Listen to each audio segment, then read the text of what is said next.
খাওয়া রেখে শায়লা রুজিকে ডাক দিতে গেল। বেসিনে গিয়ে শারমিন ভালো করে হাত ধুয়ে আসলো। রুজি এসে লাগেজ ব্যাগ সব কিছু নিয়ে রুমে রেখে আসলো। এসে দেখে শায়লার ভাই শিফাতও চলে এসেছে। এই শিফাত একটা লম্পট, দুশ্চরিত্র, খারাপ ছেলে। রুজির দিকে তার বরাবরই কুনজর থাকে। এসে রুজির দিকে খারাপভাবেই তাকিয়ে আছে শিফাত। কিরে, তুইও আসলি যে? বুঝলাম না, আলাদা আলাদা কেন আসলি তোরা দুজন? আপু, সেটা তোমার আদরের ছোট বোনকে বলো। আমি কি বলবো? হ্যাঁ, তোকে সাথে নিয়ে আসতে ভালো লাগে না, তাই একাই আসছি। সব বুঝেছি। ঝগড়া বাদ দিয়ে হাত মুখ ধুয়ে নাস্তা খেতে বস তুই। আমার তো অন্য কিছু করতে মন চাচ্ছে। আস্তে করে রুজির দিকে তাকিয়ে কি বললি তুই? বুঝলাম না ঠিক। আমার ডিম পরোটা পছন্দ, সেটা বলেছি আপু। রুজি, তাড়াতাড়ি শিফাত বাবাজির জন্য ডিম পরোটা তৈরি করে নিয়ে এসো। আকাশ, আজকে তুই বাসায় থাক। শারমিন শিফাতকে একটু সময় দে। ঠিক আছে আব্বু, তাই হবে। যে রান্নাঘরে গিয়ে ডিম পরোটা তৈরি করে নিয়ে এসে দিল। শিফাত সেই আগের মতোই তাকিয়ে আছে রুজির দিকে। শারমিন তো আকাশের দিকে সেই লেভেলের তাকিয়ে আছে। খাওয়া শেষ করে সবাই একসাথে বসে গল্প করতে লাগলো। রুজি নিজের রুমে গিয়ে খেতে লাগলো। শিফাত সুযোগ বুঝে রুজির রুমে গেল। শিফাতকে দেখে রুজি আঁতকে উঠল। কি খবর রুজি, কেমন আছো? এবার অনেকদিন পর দেখা হলো, তাই না? আমি ভালো আছি ভাইজান, এবার আপনি চলে যান এখান থেকে। আমি আসাতে বুঝি খুশি হও নাই তুমি? আমি এখন খাচ্ছি ভাইজান, আপনি এখান থেকে চলে যান। কেউ এখানে আপনাকে দেখলে খারাপ ভাববে। কতদিন পর দেখা হলো আর তুমি চলে যেতে বলতেছো? আপনি দয়া করে এখন যান তো এখান থেকে। শিফাত চলে গেল, কারণ এখন সবাই আছে। যা করতে হবে সাবধানে করতে হবে। শারমিন আকাশের সাথে আকাশের রুমে গেল। আকাশের রুমটা ভালো করে তাকিয়ে দেখতেছে। কত পরিপাটি করে সাজানো আকাশের রুমটা। বাহ, তোমার রুমটা তো দেখি আগের থেকে বেশ গোছানো। হ্যাঁ, গোছানোই তো সবকিছু। এত সুন্দর করে সাজিয়েছে রুজি। আকাশ, ওই রুজির কথা বাদ দাও তো। বলো, কবে আমাকে বউ করে তোমার ঘরে তুলবে? এসব মজা করে রাখো, এবার চলো বাহিরে যাই। বাইরে যাওয়ার জন্য কি তোমার রুমে আসলাম না? শারমিন জ্যাকেটটা খুলে বিছানে রেখে ধীরে ধীরে আকাশের কাছে যাচ্ছে। আকাশ দাঁড়িয়ে আছে। আসলে কি করতে চাচ্ছে শারমিন, সেটাই সে দেখবে। শারমিন আকাশের কাছে এসে আকাশকে জাপটে জড়িয়ে ধরল। আকাশকে যেই কিস করতে যাবে অমনি আকাশ শারমিনকে সরিয়ে দিল। এমন সুযোগ হাতছাড়া করো না আকাশ। আজকে তোমাকে আদরে আদরে ভরিয়ে দিতে চাই। হাসালে আমাকে তুমি। আমি কি কোনো জোকস বললাম নাকি যার কারণে হাসবে তুমি? তুমি ভালো করে জানো পচা জিনিস, খোলা জিনিস আমি খাই না। কি বলতে চাও আকাশ তুমি? না বোঝার মতো কিছুই বলি নাই। যে মেয়ে বিয়ের আগে অন্য ছেলের সাথে খোলাখুলি সব করতে চায়, আর যাই হোক, সে মেয়ে কখনো আদর্শ বউ হতে পারে না কারো। আকাশ, মুখ সামলে কথা বলো তুমি। আমার মুখ খোলারও চেষ্টা করো না। এবার এখান থেকে চলে যাও, বুঝলে তুমি? শারমিন আকাশের কথাই অপমানিত বোধ করে সেখান থেকে চলে গেল। এতক্ষণ দরজার পাশে দাঁড়িয়ে সব দেখেছে রুজি। শারমিন রাগে গজগজ করতে করতে চলে গেল। রুজি আকাশের রুমে ঢুকলো। ছোট সাহেব, এমন সুযোগ হাতছাড়া করলেন কেন? সবার সব সুযোগ নিতে হয় না। যার সাথে মনের মিল হয় তখন তার সাথেই থাকা যায়। কই, সেরকম তো গত 2-3 দিনে দেখলাম না। ওই যে বললাম, একতরফা সব হয় না। দুজনের মনের মিল থাকতে হয়। দুজনেই দুজনকে সমানভাবে চাইবে, দুজনেই দুজনকে পাবার তীব্র আশা থাকবে। আপনার কি মনে হয় না আমি আপনার জন্য পাগল হয়ে গেছি? সেটা তো কোনোদিন দেখলাম না, বুঝলামও না। গতকাল যে আমি আপনার দেওয়া শাড়ি পরে কত সুন্দর করে সেজে এসেছিলাম, তখন তো ফিরেও তাকালেন না। আজকে শারমিনকে জড়িয়ে ধরলেন বুকের মাঝে। তোমার চোখে কিছু একটা পড়েছে বলে এমন কথা বলতে পারলে, কারণ আমি শারমিনকে জড়িয়ে ধরি নাই, সে ধরেছিল। কই, ওইভাবে তো জড়িয়ে ধরলেন না আমাকে কালকে। আমি তো আপনার কথা রেখেছিলাম, কিন্তু আপনি মুখ ফিরিয়ে নিয়েছিলেন। ছেলেরা ঠিক এমনই হয়, নতুন কাউকে আমাদের মতো মেয়েকে ভুলে যায়। রুজি, তোমার কোথাও ভুল হচ্ছে। আমি কি রকম সেটা অন্য কেউ না জানলেও তুমি অন্তত ভালো করেই জানো। সেটা তো প্রমাণ দিয়ে দিলেন আপনি। আপনার সামনে এখন আসি, আপনার কাছে যাই, কই কিছুই তো করেন না। আর শাড়ি পরে সাজলাম, তাও তো ফিরে তাকালেন না। বিশ্বাস করো, আমি তোমাকে দেখেছি। নীল শাড়িতে একদম নীল পরীর মতো লাগতেছিল। নিজেকে কন্ট্রোল করা দায় হয়ে যাচ্ছিল, তাই তো অন্যদিকে ফিরেছিলাম। এতদিন তো এমনিতেও সব জোর করে করতেন। নীল শাড়িতে পরীর মতো যদি সত্যিই লাগতো তাহলে বুকে টেনে নিতেন। বুঝতে পারতেছো না তুমি? সত্যি আমি নিজেকে কন্ট্রোল করে রাখতে পারছিলাম না নিজেকে। কন্ট্রোল নাই না হলো, আমি তো ছিলাম। আমিও যে আপনাকে খুব ভালোবাসি ছোট সাহেব, আপনার অত্যাচারগুলো যে খুব মিস করি এখন আমি। একবার বুকে জড়িয়ে নেন না আমাকে। যেদিন থেকে মন থেকে ভালোবেসে তুমি বলতে পারবে সেদিনই বুকে জড়িয়ে নিব। এই তো লাইনে এসেছো। ছোট সাহেব, আমি তোমাকে ভালোবাসি, এবার তো বুকে টেনে নেন।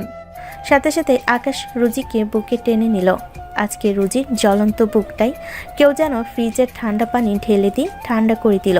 খুব শক্ত করে আকাশকে জড়িয়ে ধরে আছে রুজি। এবার রুজি নিজে থেকেই আকাশের গালে কপালে চুমু দিল। আকাশ এবার ঠোঁটে ইশারা করলো। রুজির সাথে সাথে আকাশের ঠোঁট নিজের ঠোঁট দিয়ে টেনে নিল। হয়েছে, ছাড়ো এবার, কলিজাটা কেউ দেখে ফেলবে। দেখুক, আমি তোমার বুকেই থাকতে চাই সারা জীবন। থেকো, সমস্যা নাই। এখন বাসা ভর্তি লোক, কেউ দেখলে সমস্যা হবে। আজকে কিন্তু সেজে তোমার জন্য অপেক্ষা করব। রাতে কিন্তু সময় মতো চলে আসবে তুমি। রুজি আকাশের গালে একটা চুমু দিয়ে নিজের রুমে চলে গেল। একটু পরে রুজি আবারও কাজে লেগে পড়ল। শেষ বিকালে সবে ছাদে গেল, কিন্তু রুজি কাজ করতে থাকলো।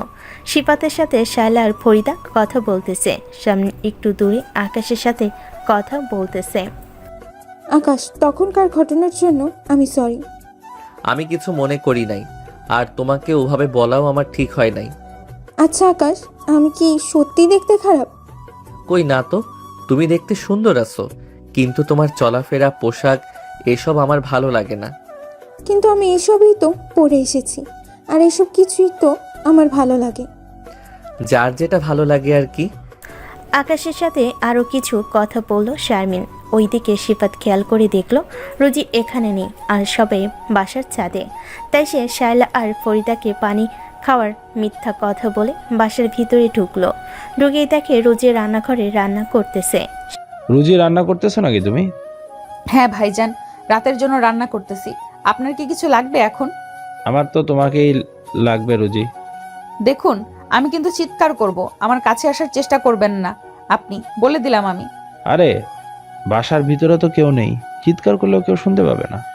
ছোট সাহেব, আপনি এখানে? শিফাত সাথে সাথে পিছন ফিরে দেখলো কেউ নেই।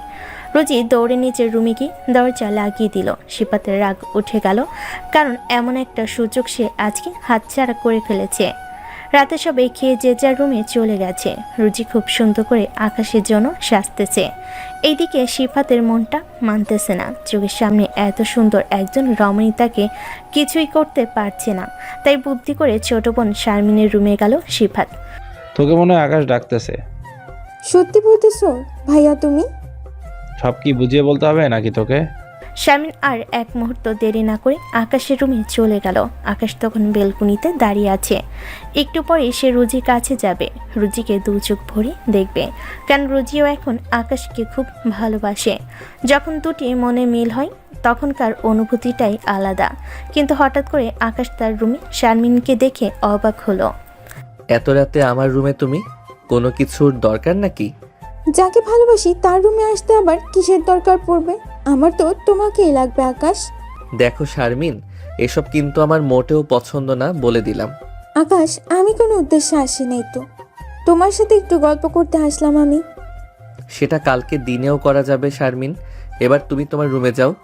কিন্তু না, শারমিন সেখান থেকে বের হলো না। রুজি আজকে আকাশের জন্য অনেক সুন্দর করে সেজেছে। চোখে কাজল, নাকে নলক, পায়ে পায়েল পড়েছে, লাল সবুজ আর নীল চড়ি পড়েছে হাতে। আকাশের দেওয়া নীল শাড়িটাও পরেছে। দেখতে পুরাই আসমানে পরিমতো লাগতেছে তাকে। রুজি দরজা খোলাই রেখেছে, কারণ এখন আকাশে আসার সময় হয়ে গেছে। হঠাৎ রুমে কারোর আসার শব্দ শুনে পিছনে ঘুরে দেখে শিফাত এসেছে, আর দরজাটা বন্ধ করে দিল।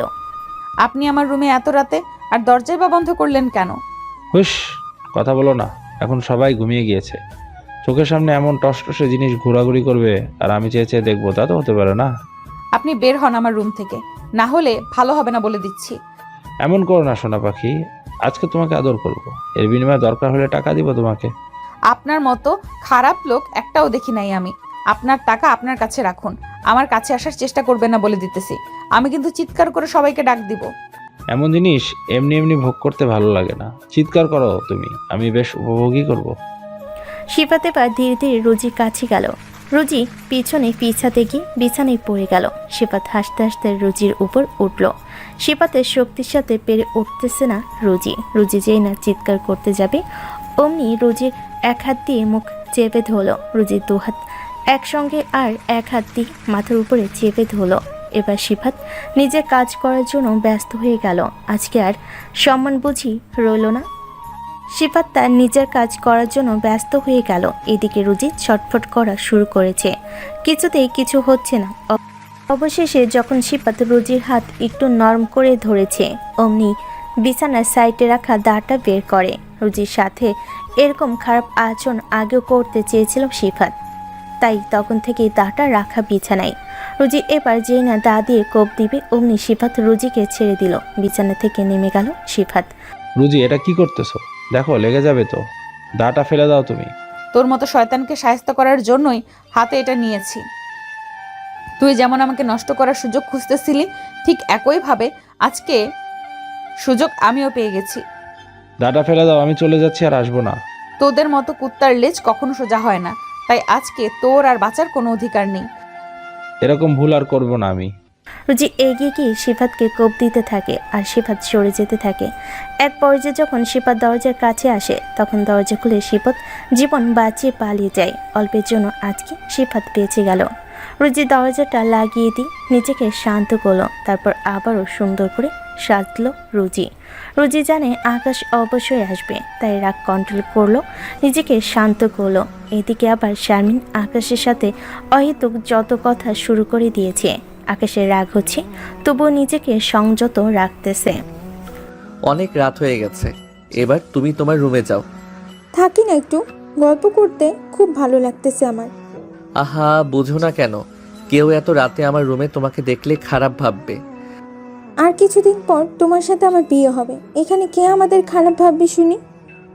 বিয়ে আমাদের দুজনের কারো হাতেই নেই। আল্লাহ যার সাথে যার জোড়া রেখেছে তার সাথে হবে। আর হ্যাঁ, যতই বিয়ের কথা হোক না কেন, এখানে থাকাটা ঠিক হবে না। আসলে তোমার মাঝে কোনো রোমান্টিক নেই, এমনি এমনি বলে না লেখক শামীম আনরোমান্টিক একটা লোক।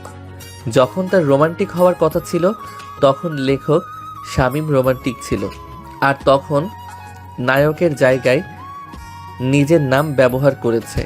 লেখক শামীমের দেখা পাইলে খবর ছিল, তার গল্পের নায়িকাদের সাথে সে কত রোমান্টিক। এমনকি তার প্রেমিকা যে ছিল মিষ্টি, তার সাথেও রোমান্টিক ছিল। দিলে তো লেখকের এক্সের কথা বলে মনটা ভেঙে।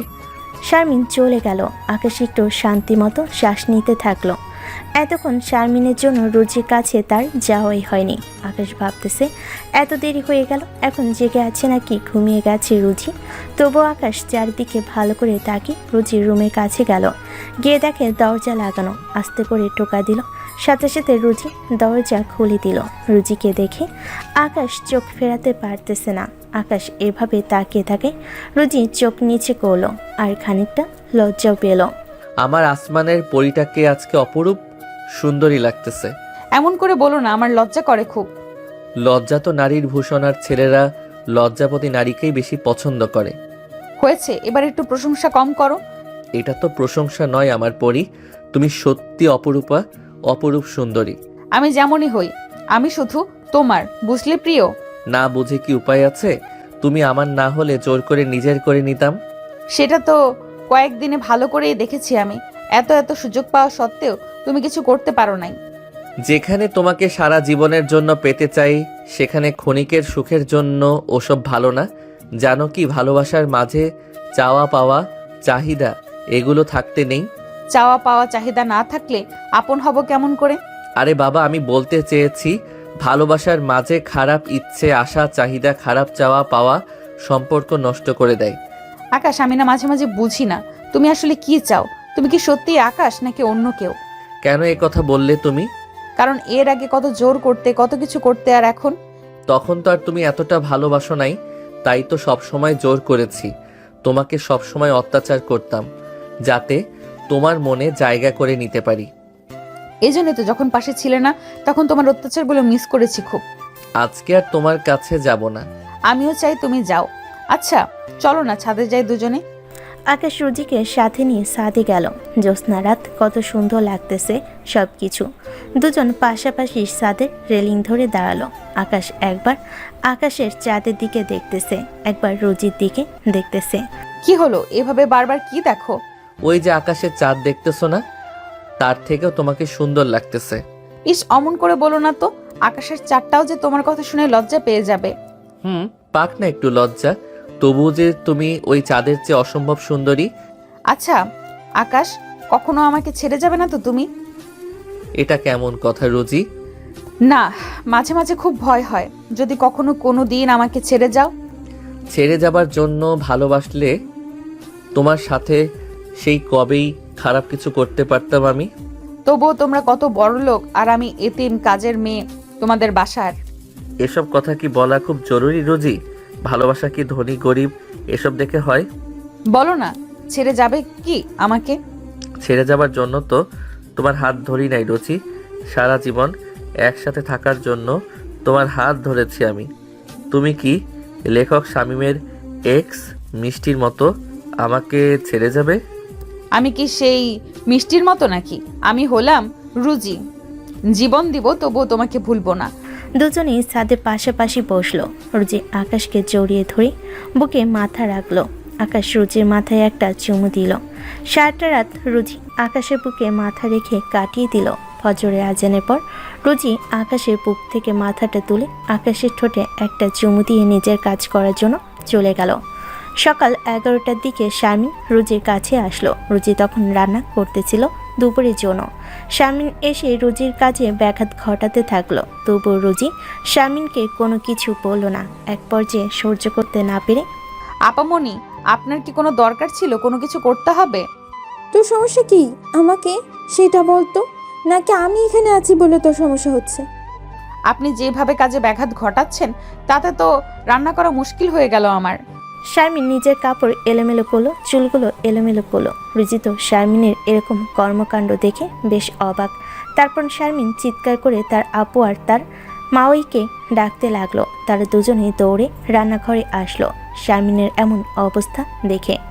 শারমিন, বোন আমার, তোর এরকম অবস্থা কে করলো? শারমিন, কি হয়েছে তোমার আর তোমার একই অবস্থা?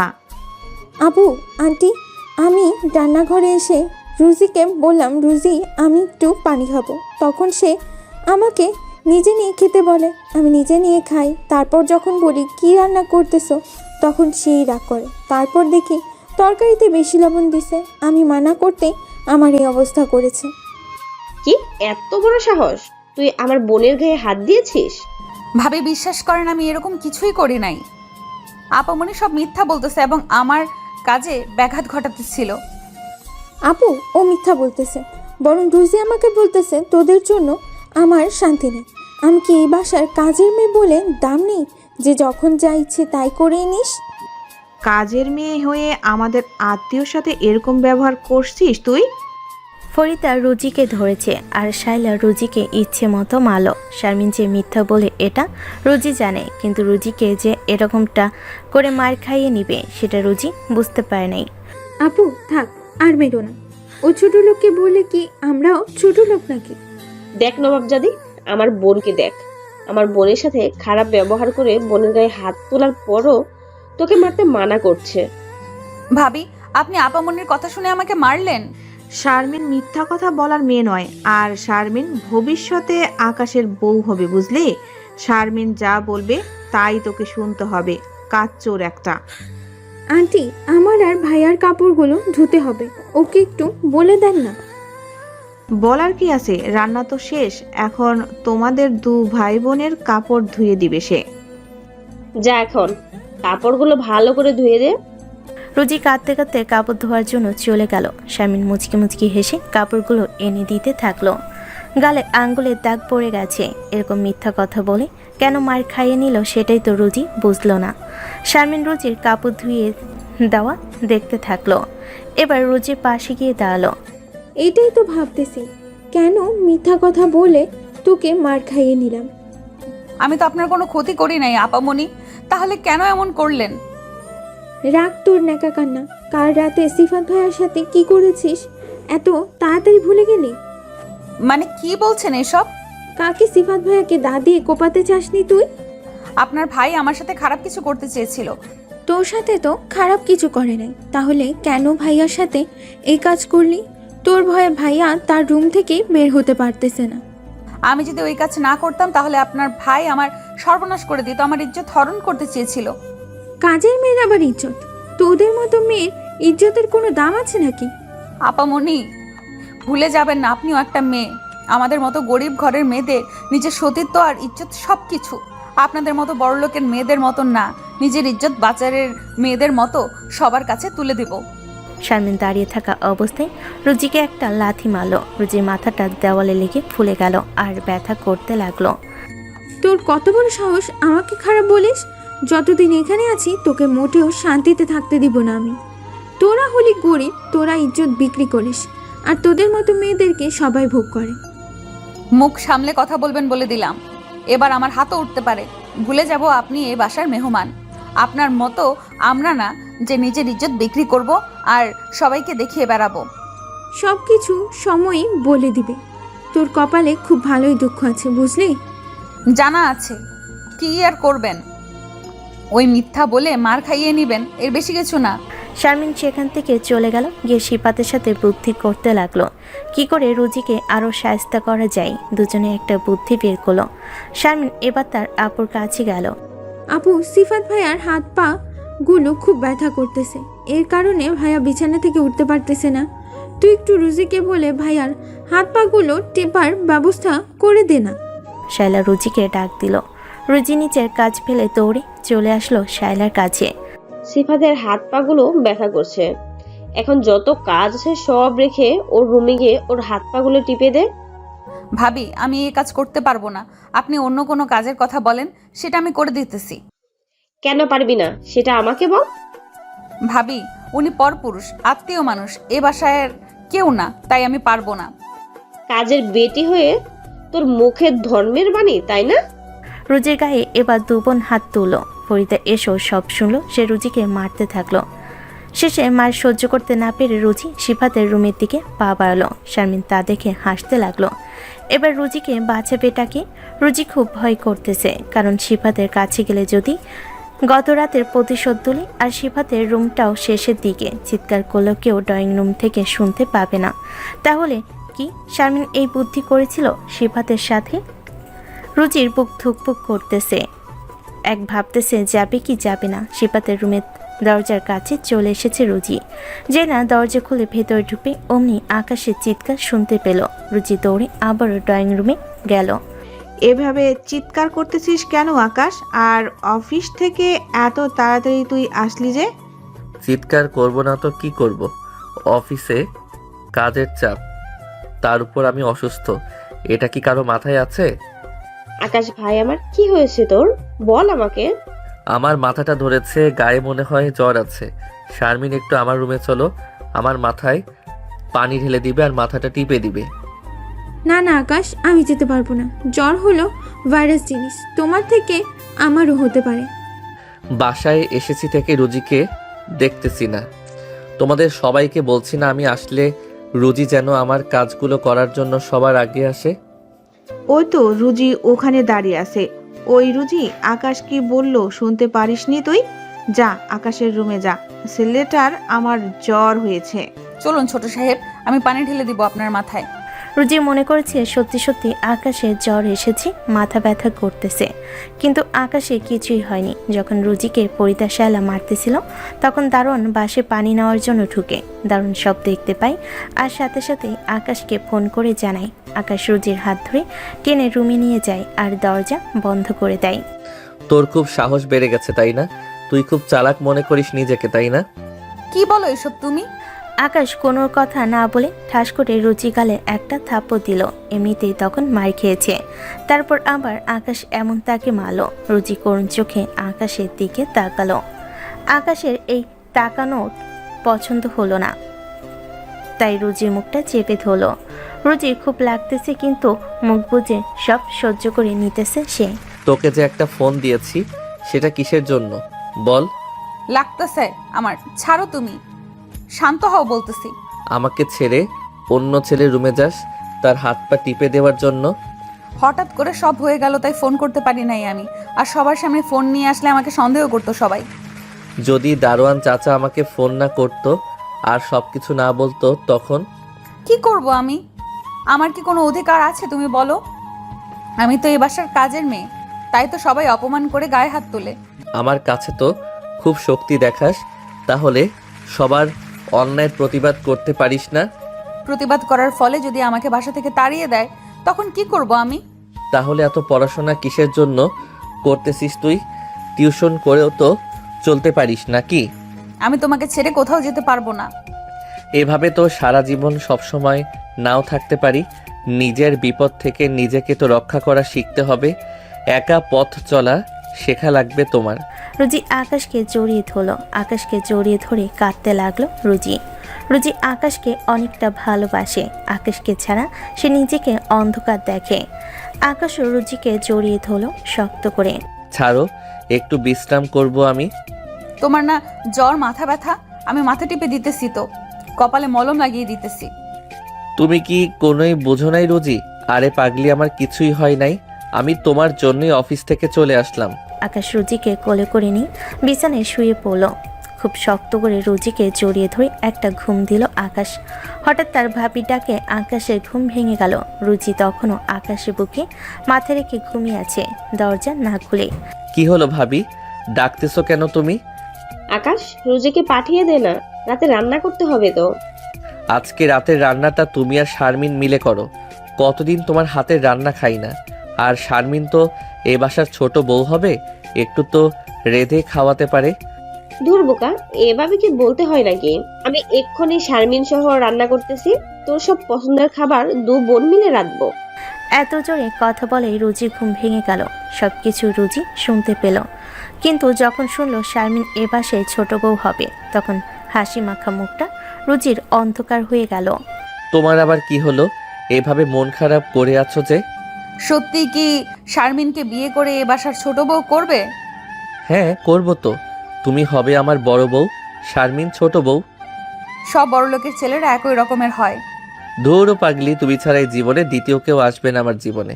তাহলে ভাবিকে ওভাবে বললে যে তুমি? আরে বাবা, কেন বলেছি জানো? রান্না তো করতে পারে না ওরা দু বোন। আব্বু আর ভাইয়া খাবার টেবিলে কিভাবে অপমান করে দেখে নিও। আর কালকে সকালে শারমিন আর সিফাত পালিয়ে যাবে। আচ্ছা, একটা কথা জিজ্ঞেস করে রাগ করবে না তো? এই কথাটার সঠিক উত্তর দিবে তো তুমি? অবশ্যই, বলো কি জানতে চাও তুমি? আচ্ছা, আমি তো এতিম, তোমাদের বাসার কাজের মেয়ে, তাহলে তুমি কি দেখে আমাকে ভালোবাসলে? তুমি অন্য মেয়েদের থেকে আলাদা, দেখতে সুন্দর তুমি।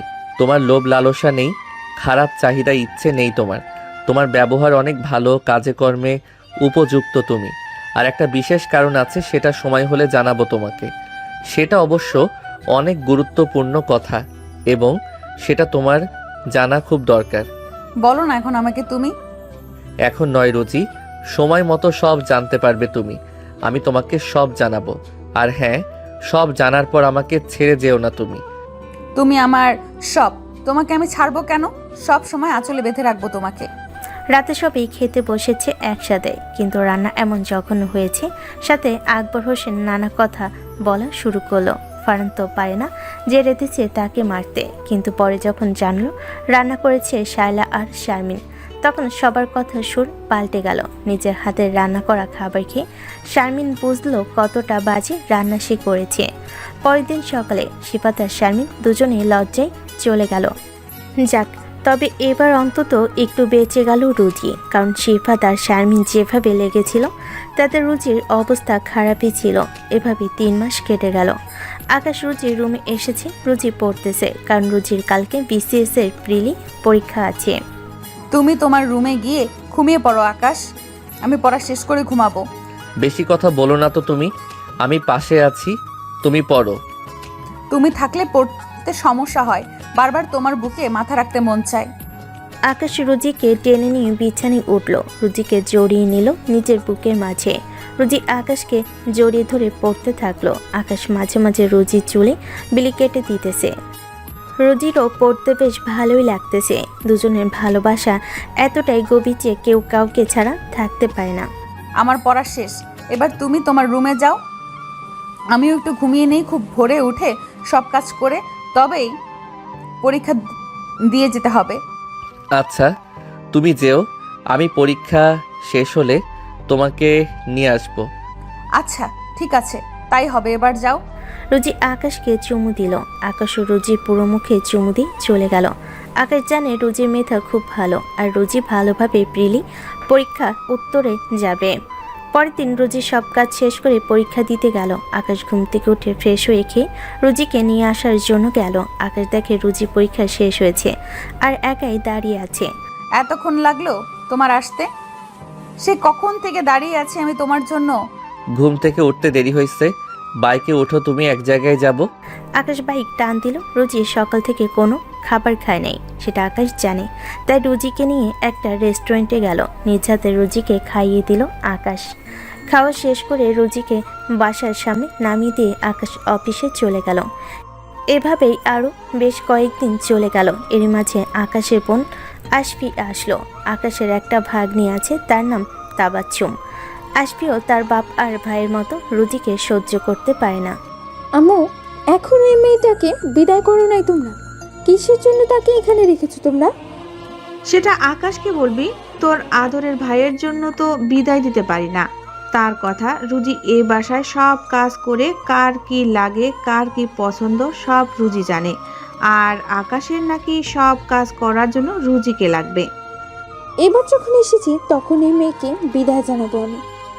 আপু, আপনি সেটাই করেন তো। আমারও না মোটেও ভালো লাগছে না, এত অত্যাচার করি মারি তবুও যেতে চায় না। শায়লা, তোমার ছোট বোনকেও ডেকে নিয়ে আসো। আমি যখন এসেছি এবার বিয়ের কথাটা পাকা করেই ছাড়বো। আমি এক্ষুনি ফোন করে আসতে বলতেছি। শেষ বিকেলের একটু আগে আকাশ তাবাচ্চুমকে নিয়ে ছাদে খেলা করতেছে। ঠিক সেই সময় রুজি ছাদে গেল শুকনো কাপড়গুলো তুলে আনার জন্য। ছাদে তখন আকাশ আর রুজি আর আকাশের ছোট ভাগ্নি তাবাচ্চুম। আকাশ তাবাচ্চুমকে রেখে পিছন থেকে রুজিকে জড়িয়ে ধরল। কি করতেছো? কেউ দেখে ফেলবে তো। এখানে তাবাসসুমও আছে, ছাড়ো না। আমি কিছু দেখি নাই ছোট মামি, তোমরা প্রেম চালিয়ে যাও। ইস, কি লজ্জা, কি লজ্জা, ছাড়ো বলছি। তোমার লজ্জা শরম কিছুই নেই দেখছি। আমার ভাগ্নি তোমাকে কি বলে ডাকলো সেটা শোনো নাই? শুনেছি। আশেপাশের বিল্ডিং থেকে কেউ দেখতে পাবে।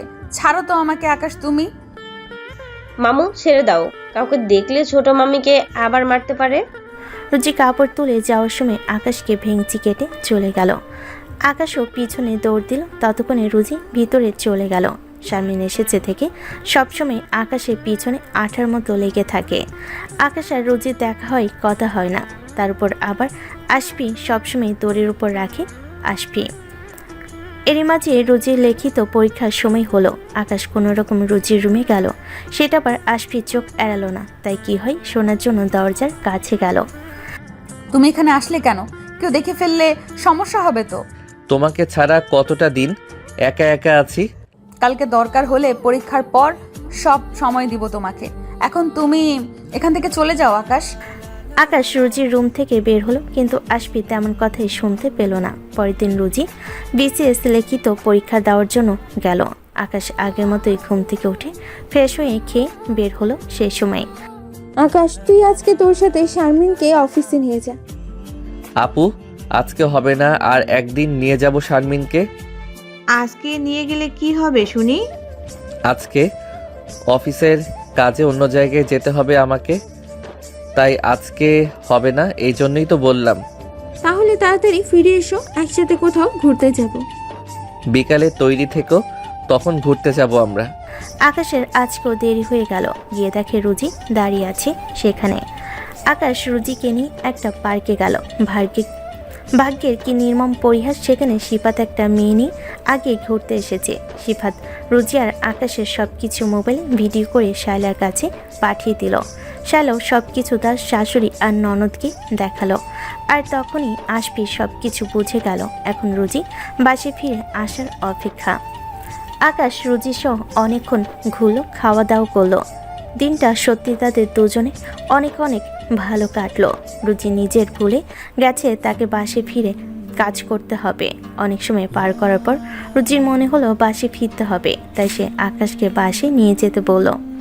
আকাশও রুজিকে বাসে নামিয়ে দিয়ে চলে গেল। রুজি মুখে হাসি নিয়ে বাসে ঢুকলো, কিন্তু যখন নিজের রুমে যাবে তখনই কিরে নবাবজাদি, কাচ্চোর মেয়ে, এই তোর ফেরার সময় হলো? আসলে মেম সাহেবা, আমার একটু এদিকে আয়, তোর সাথে অনেক হিসাব বাকি আছে আমাদের। রুজি ধীর পায়ে এগিয়ে গেল তাদের কাছে। রুজি কেন জানি খুব ভয় করতেছে, কারণ শায়লা চোখ লাল করে তাকিয়ে আছে। শারমিন হাত পা নিজে নিজে কসলা কুসলি করতেছে। বল, এতক্ষণ কোথায় ছিলি তুই, আর কি করছিলি? আমি পরীক্ষা দিয়ে একটু বন্ধু বান্ধবীর সাথে কথা বলতেছিলাম। এখনো সত্যি কথা বল, না হলে কিন্তু এর পরিণাম ভালো হবে না। আমি সত্যি বলতেছি মেম সাহেবা।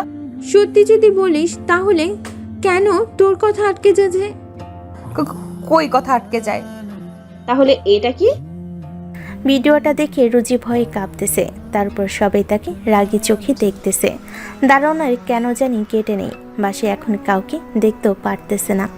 আকাশকে ফোন করবে, সেই ফোনও তো তার রুমে। তুই আমার ভাইটাকে তোর জালে ফাঁসি এসব করে বেড়াস? বড়লোক ঘরের বউ হওয়ার স্বপ্ন দেখিস? আপু, আমি আর আকাশ দুজন দুজনকে ভালোবাসি। শারমিন উঠে এসে রুজির চুল ধরে মারতে থাকলো। সাথে তাল মেলালো শায়লা, সাথে সাথে ফরিদাও ধরলো রুজিকে।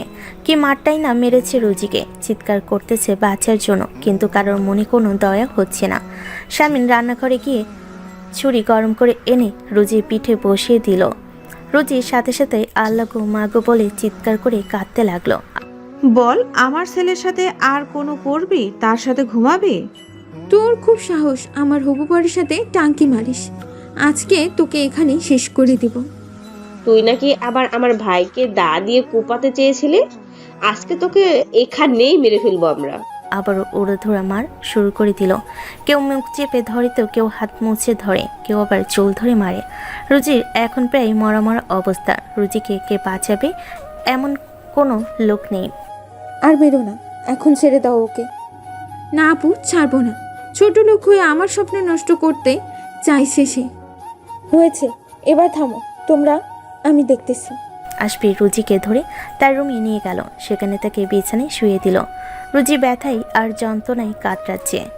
দেখো রুজি, তুমি আমাদের বাসার কাজের মেয়ে। এত বড় ভুল করার পরও আমি তোমার গায়ে হাত তুলি নেই, তাই তোমার কাছে আমার একটা অনুরোধ। আপু, আমার কোনো দোষ নেই, আমি কিছুই করি নাই। আকাশ আর আমি দুজন দুজনকে খুব ভালোবাসি। রুজি, আকাশ কোথায়? তুমি কোথায়? আকাশের সাথে কি তোমার যায়? এই সমাজ কি তোমাদের প্রেম মেনে নেবে?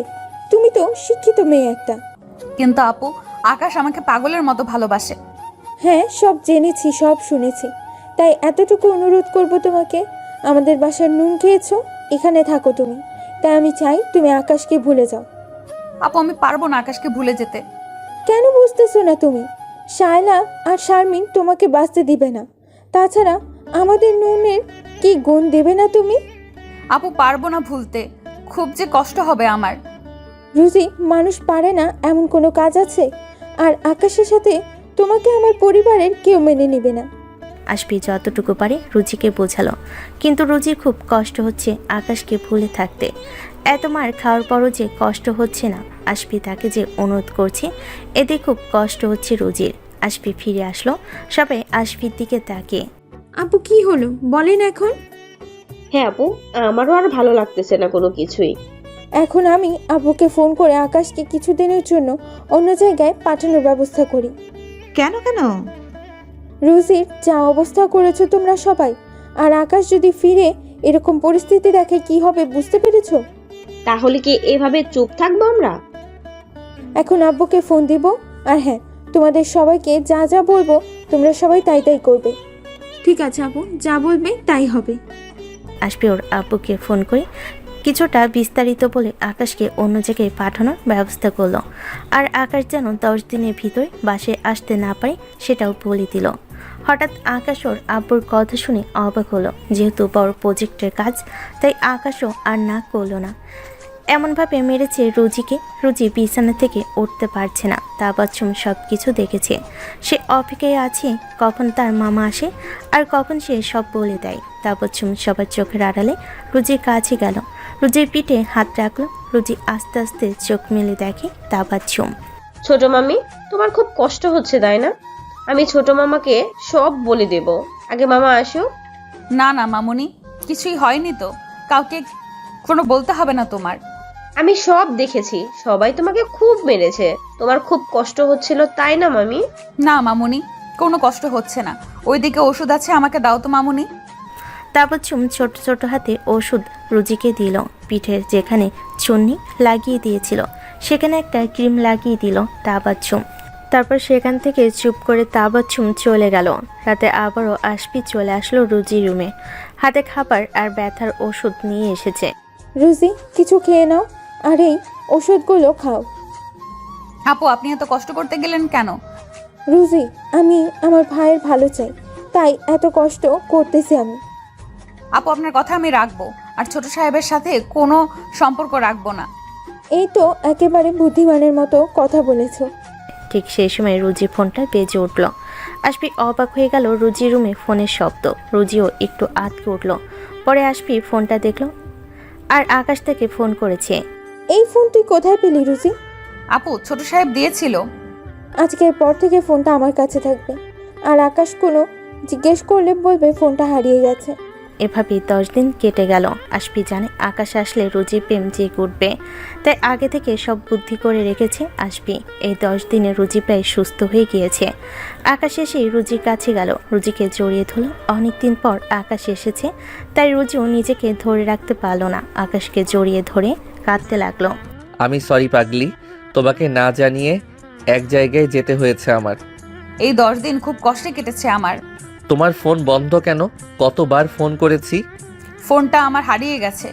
আমি রাতে তোমার কাছে আসব, সারা রাত গল্প করব তোমার সাথে।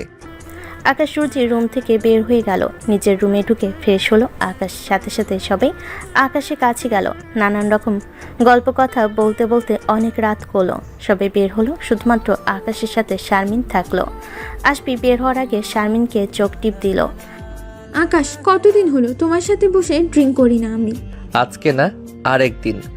আকাশ, কতদিন পরে আসলে তুমি, একটু খাই। শারমিনের জোড়াজড়িতে না করতে পারলো না আকাশ, শারমিনের সাথে ড্রিঙ্ক করতে লাগলো। এই ফাঁকে শারমিন ড্রিঙ্কের সাথে ঘুমের ওষুধ মিশিয়ে দিল। আকাশ একটু পর ঘুমিয়ে গেল। শারমিন আকাশের শরীর থেকে পোশাক খুলে দিল, তারপর নিজের পোশাক খুলে একটা চাদর গায়ে দিয়ে আকাশকে জড়িয়ে ধরে ঘুমিয়ে গেল। পরের দিন আশপি সকালে রান্নাঘর থেকে রুজিকে জোর করে টেনে নিয়ে আসলো। আকাশের রুমে দরজা কাছে দাঁড় করিয়ে সেই দৃশ্য দেখালো। সেই সাথে রুজির মাথায় আকাশ ভেঙে পড়ল। রুজি এই দৃশ্য দেখে নিজেকে ধরে রাখতে পারল না, মুখে আঁচল গুজে কাঁদতে কাঁদতে নিজের রুমে গেল। সাথে সাথে আশপিও রুজির রুমে ঢুকলো। কেন মানা করেছিলাম? এবার তো বুঝলি তুই। এর আগে অনেকবার আকাশ আর শারমিন এভাবে ছিল। আকাশ আমার ভাই বলে কোনোদিন কাউকে কিছু বলি নাই আমরা। ছোট সাহেব এরকম এত খারাপ আমি তো জানতাম না। সত্যি বলতে কি জানো রুজি, আমাদের পরিবারের সবাই খুব রাগী, যখন যা মন চায় তাই করি। আমাদের ধন সম্পদ কোনো কিছুরই অভাব নাই, শুধু শারমিনের সাথে না। এই 10 দিন আকাশ কোথায় ছিল আমরা কেউ জানি না, কিন্তু আব্বু খবর নিয়ে জানলো আমাদের অফিসের একটা মেয়ে সহ 10 দিন কক্সবাজার ছিল। আমার সাথে কেন এমন হয়? আমি তো কারোর কোনো ক্ষতি করি নাই। এখন সিদ্ধান্ত তোমার রুজি, নিজের ভালো চাও নাকি নিজের খারাপ চাও? আকাশ সব সহজ সরল মেয়েদের সুযোগ খোঁজে। এত বছর আমাদের বাসায় আছো বলেই আজকে তোমাকে সত্যিটা জানালাম, তোমার ভালো চাই বলেই। আজকের পর আমিও আর আপনার ভাইয়ের সাথে কোনো সম্পর্ক রাখবো না আপু। এরকম খারাপ লম্পট লোকের সাথে প্রেম ভালোবাসা সংসার কোনো কিছুই করা যায় না। আশপি সফল, তাই সে হাসতে হাসতে রুজির রুম থেকে বের হলো। এবার শায়লার পালা। শায়লা আকাশের রুমে ঢুকে চিৎকার করতে থাকলো। সাথে সাথে আকাশ আর শারমিনের ঘুম ভেঙে গেল। নিজেকে বিবস্ত্র দেখে আকাশ অবাক হলো, তার চেয়েও বেশি অবাক হলো শারমিনকে তার সাথে দেখে। শায়লা গিয়ে শারমিনের গালে ঠাস করে থাপ্পড় মারল। এটা তুই কি করেছিস মুখপুরি? এখন তোর বিয়ে দেবো কার সাথে? এইসব যদি মা বাবা জানতে পারে তখন কি হবে ভেবে দেখেছিস তুই? আসলে আপু, আকাশ কালকে রাতে যেভাবে আমার সাথে, তাই আর নিজেকে ধরে রাখতে পারি নাই। আপু, এখানে আকাশের কোনো দোষ নাই। তাই বলে বিয়ের আগে এইসব করবি তোরা দুজন? আল্লাহ, এমন দৃশ্য দেখার আগে আমার কেন মরণ হলো না? শালার এমন কান্না শুনে সবাই আকাশের রুমে আসলো। তখনও আকাশ আর শারমিন এক চাদর নিচে। আকাশ ভেবে পাচ্ছে না কি হলো আর এসব কি। রুজি আর নিজের রুম থেকে বের হলো না। আকাশ রুজিকে খুঁজতেছে।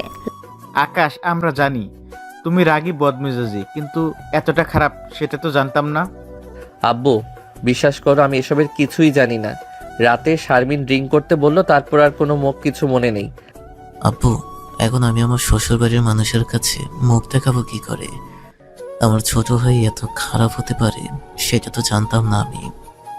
সি আকাশ, তুই এত খারাপ! বাসায় আসা মেহমানের সাথে আর কিছুদিন পর তোর আর শারমিনের তো বিয়ে দিতাম আমরা, আর তার আগেই তুই এসব করলি?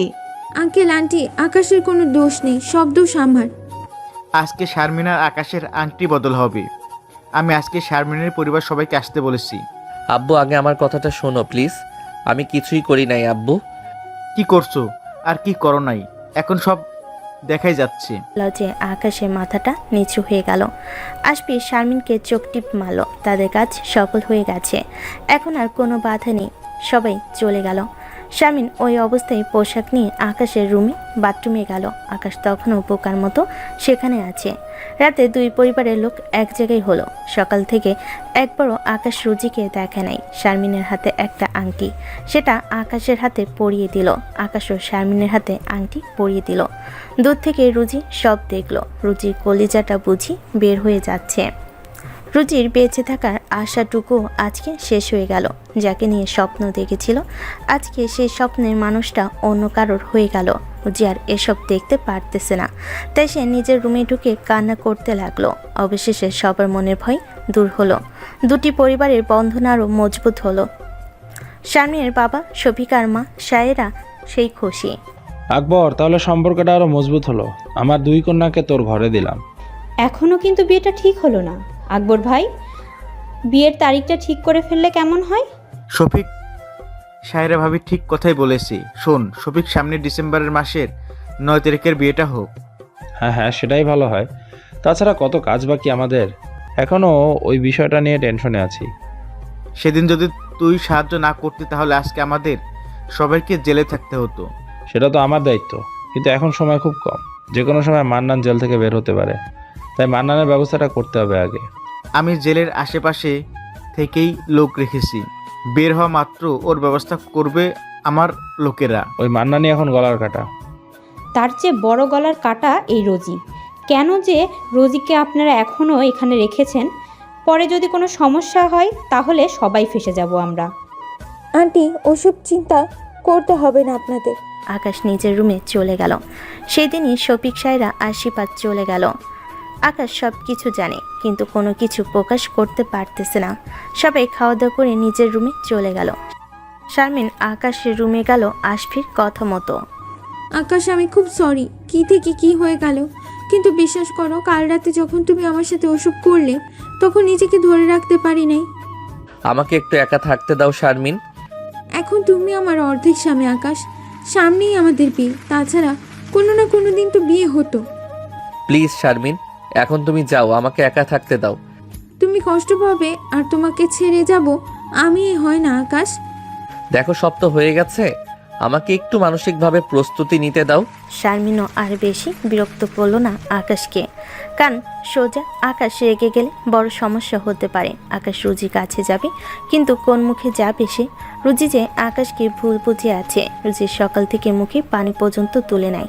আকাশ আর থাকতে না পেরে রুজির রুমে গেল। রুজি বিছানায় উপর হয়ে শুয়ে কান্না করে যাচ্ছে।